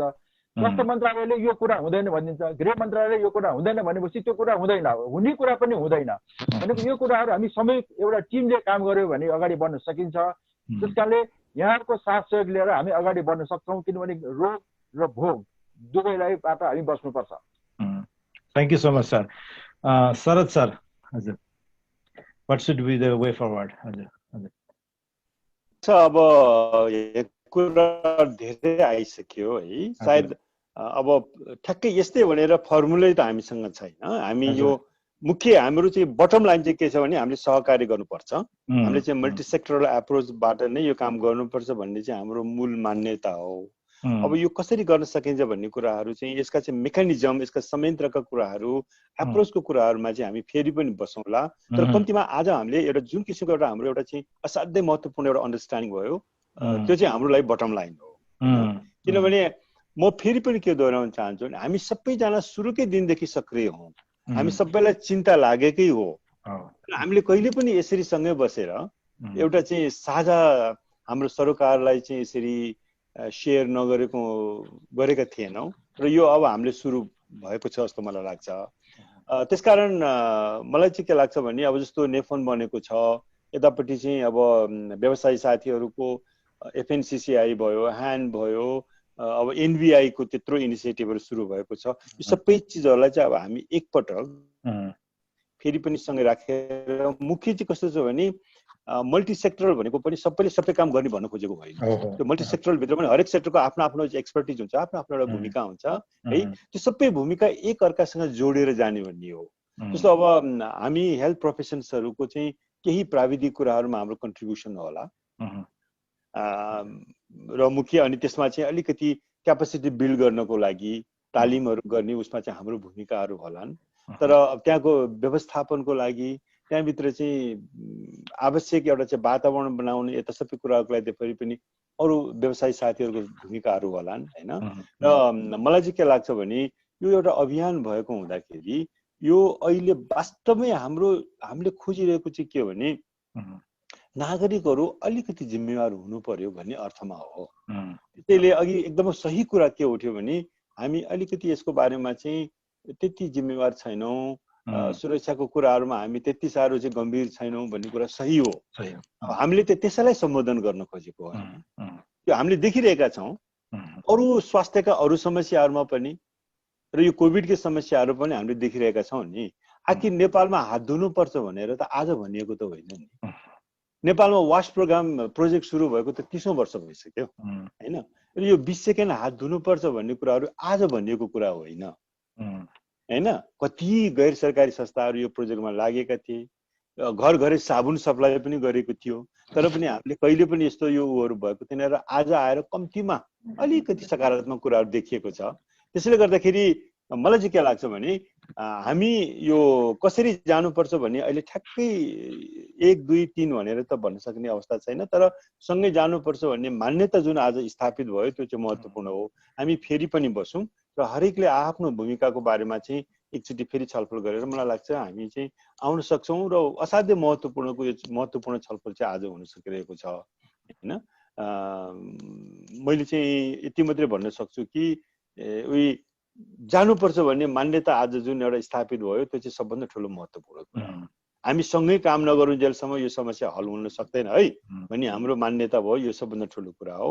अब सरकारको बारेमा, सरकारका दृष्टिकोणहरूको बारेमा, उसको चाहिँ स्ट्रेङ्थ, उसका चाहिँ विकनेसेसहरूको बारेमा हामी विश्लेषण गर्दै गरौँला, मूल्याङ्कन गर्दै गरौँला। सरकारलाई सहयोग गर्नुपर्ने ठाउँमा हामी सहयोग पनि गर्छौँ। सरकारलाई चाहिँ औँला देखाउनु पर्ने ठाउँमा यहाँ भएन है भनेर हामी सतर्कता पनि गराउँछौँ। त्यो निरन्तर प्रक्रियाहरू भइरहेको छ। हामी खालि यो आलोचना र विरोध मात्रै गर्ने होइन, हामी सहयोग र समर्थन पनि गर्छौँ होइन। र यो प्रक्रियाहरू चल्दै जान्छ। तर म एउटा कुरा चाहिँ के यहाँ स्पष्ट पार्न चाहन्छु भने नागरिकहरूको दायित्वको कुरा गर्दाखेरि हामीले सरकारलाई उसको दायित्व र जिम्मेवारीबाट उन्मुक्ति दिन खोजेको होइन। यो कुरा बुझ्नु बहुत जरुरी छ है। उसलाई अझ बढी जिम्मेवार बनाउन खोजिएको हो। त्यो कुरा हाम्रो हुनु बहुत जरुरी जस्तो मलाई लाग्छ।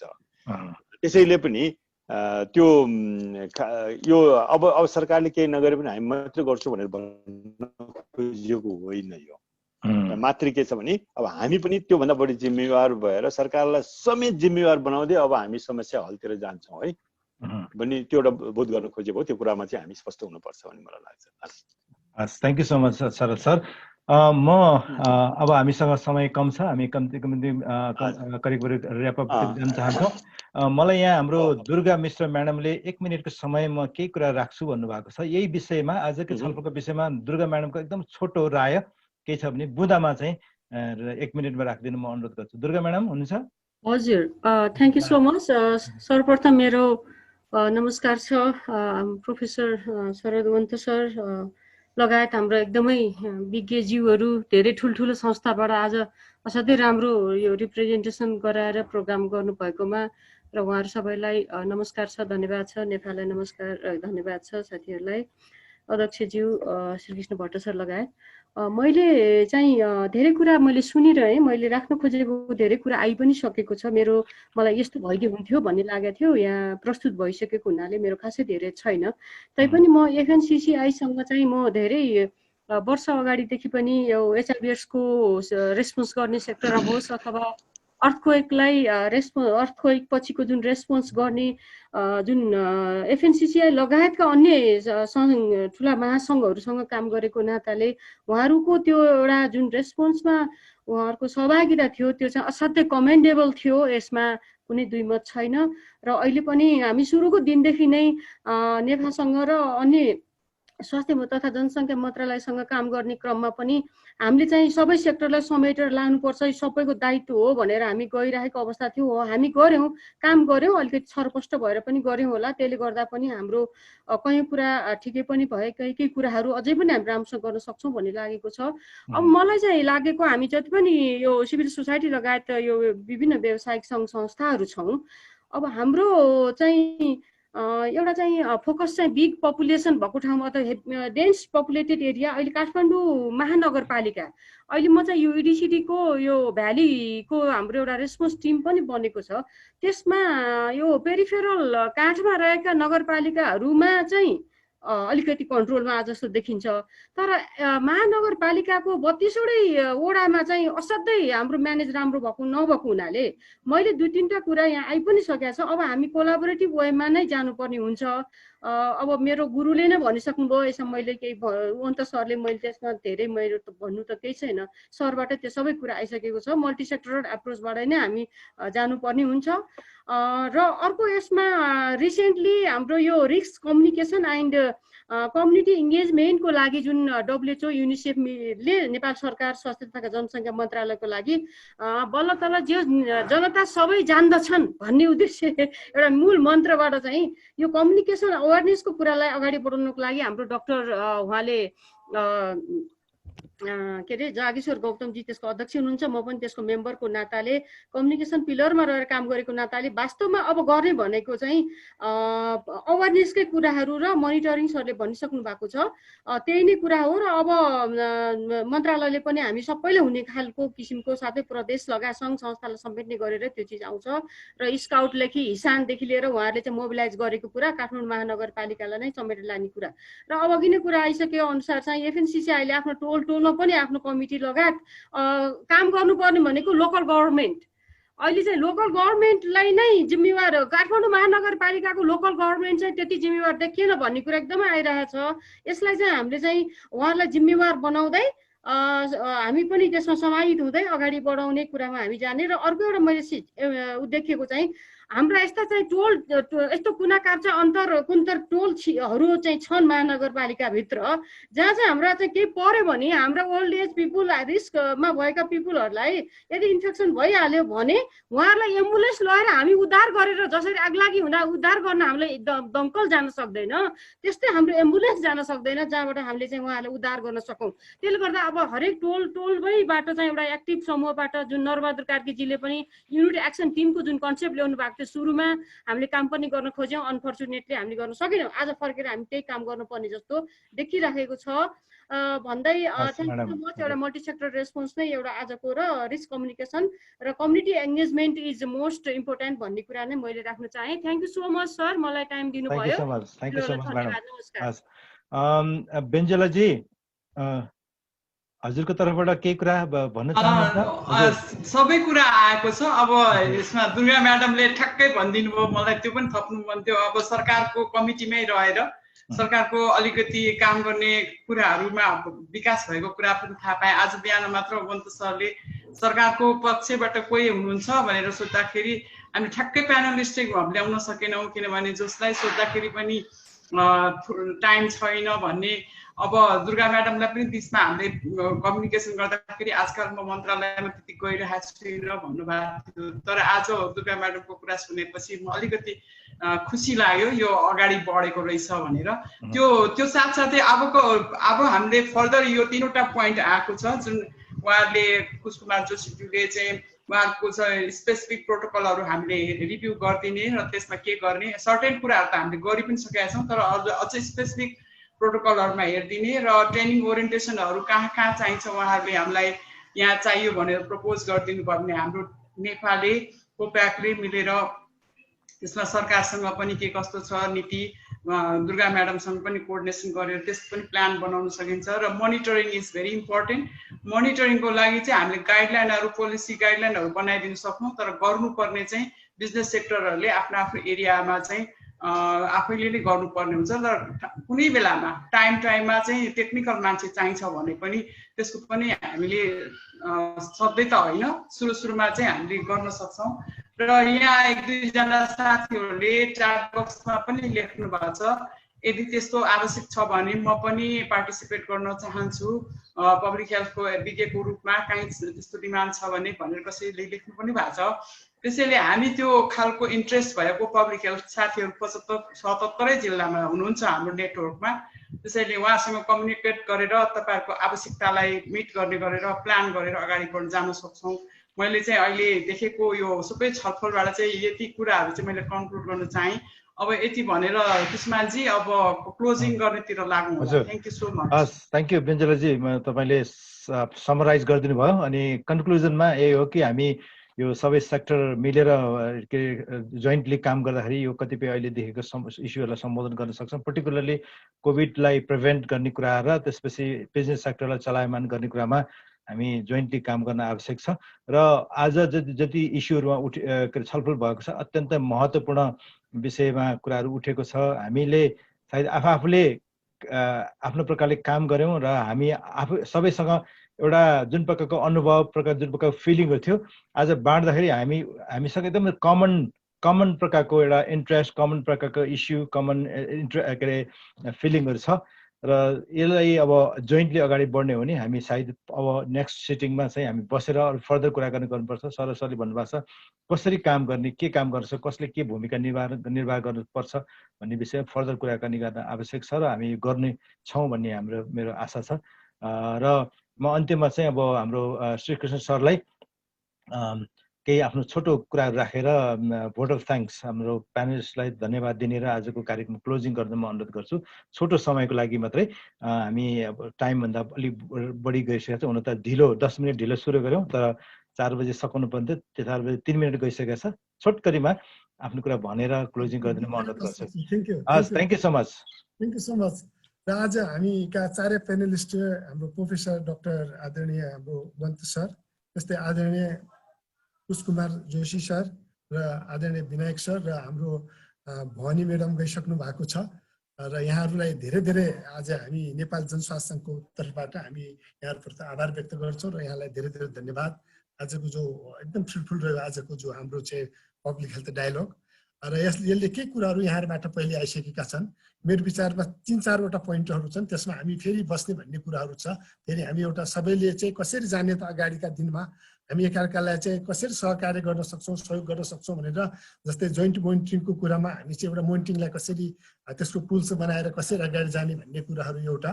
र अर्को चाहिँ अब रिस्क कम्युनिकेसनको हिसाबमा कुशकुमार जोशी सरले जो भर्खर राख्नु भएको थियो, त्यो रिस्क कम्युनिकेसनको हिसाबले हामीले कुनै अब एउटा मोडल सायद अब एउटा भिडियो नै बनाएर पनि अगाडि जान सकिन्छ होला। त्यसको लागि पनि हामी एक्सर्साइज गर्नुपर्छ कि जस्तो लाग्छ, किनभने अहिले केजी चाहिँ हामी चाहिँ इन्फर्मेसन चाहिँ चाहिने जस्तो देख्छु मैले हाम्रो कन्टेक्समा। र अर्को कुराहरू हामी चाहिँ ट्रेनिङ र ओरिएन्टेसनको पार्टमा कसरी सहकार्य गर्न सक्छौँ त्यो विषयमा पनि हामी अब आउँदो दिनमा हामी चाहिँ यहाँहरूसँग चाहिँ टाइम लिएर छलफल गरेर कसरी अगाडि बढ्छौँ भन्ने कुराहरू छ। आजकोमा म यहाँलाई धेरै धेरै धन्यवाद दिन्छु।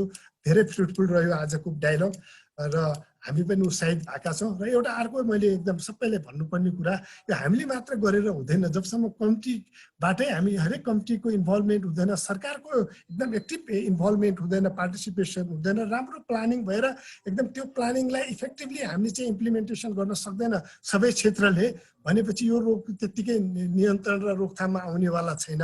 त्यसले चाहिँ हामीले चाहिँ एउटा साझा अवधारणा, जस्तै आज हामी के काम सहकारी हामी आफै मिलेर हामी सहयोग गरौँला, एउटा साझा अवधारणा पनि हामीले बनाएर सरकारलाई दिनुपर्छ जस्तो लाग्छ। हामी चाहिँ अहिले चाहिँ 3टै स्तरको सरकारलाई पनि नभए पनि हामी एउटा फेडरल गभर्मेन्टलाई हामीले चाहिँ हाम्रो तर्फबाट एउटा चाहिँ दिनुपर्छ, किनभने त्यो चाहिँ बढी वेटी हुन्छ र उनीहरूलाई एउटा जिम्मेवार पनि बनाउँछ जस्तो लाग्छ।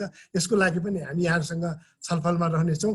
र म एकदम आजको जति पनि 40 जना जति सहभागी साथीहरू हुनुहुन्थ्यो, अब अहिले त धेरैजना कम भइसक्नु भएको छ, र 4 जना हाम्रो चाहिँ आजका एकदम विशिष्ट यहाँको पेनलिस्टहरूलाई चाहिँ आभार र धेरै धेरै धन्यवाद दिँदै आजको यो हाम्रो चाहिँ डिस्कसन समाप्त भएको घोषणा गर्छु। Thank you so much.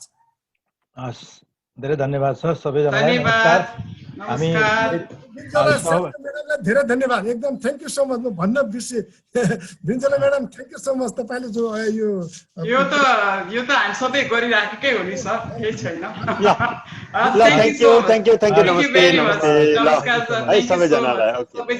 धन्यवाद थ्याङ्क यू, हाम्रो तर्फबाट धन्यवाद। हामी यहाँहरूलाई फेरि सम्पर्क गर्छौँ है त यो फलफुल छलफलको लागि। हजुर, हस्, धन्यवाद थ्याङ्क यू।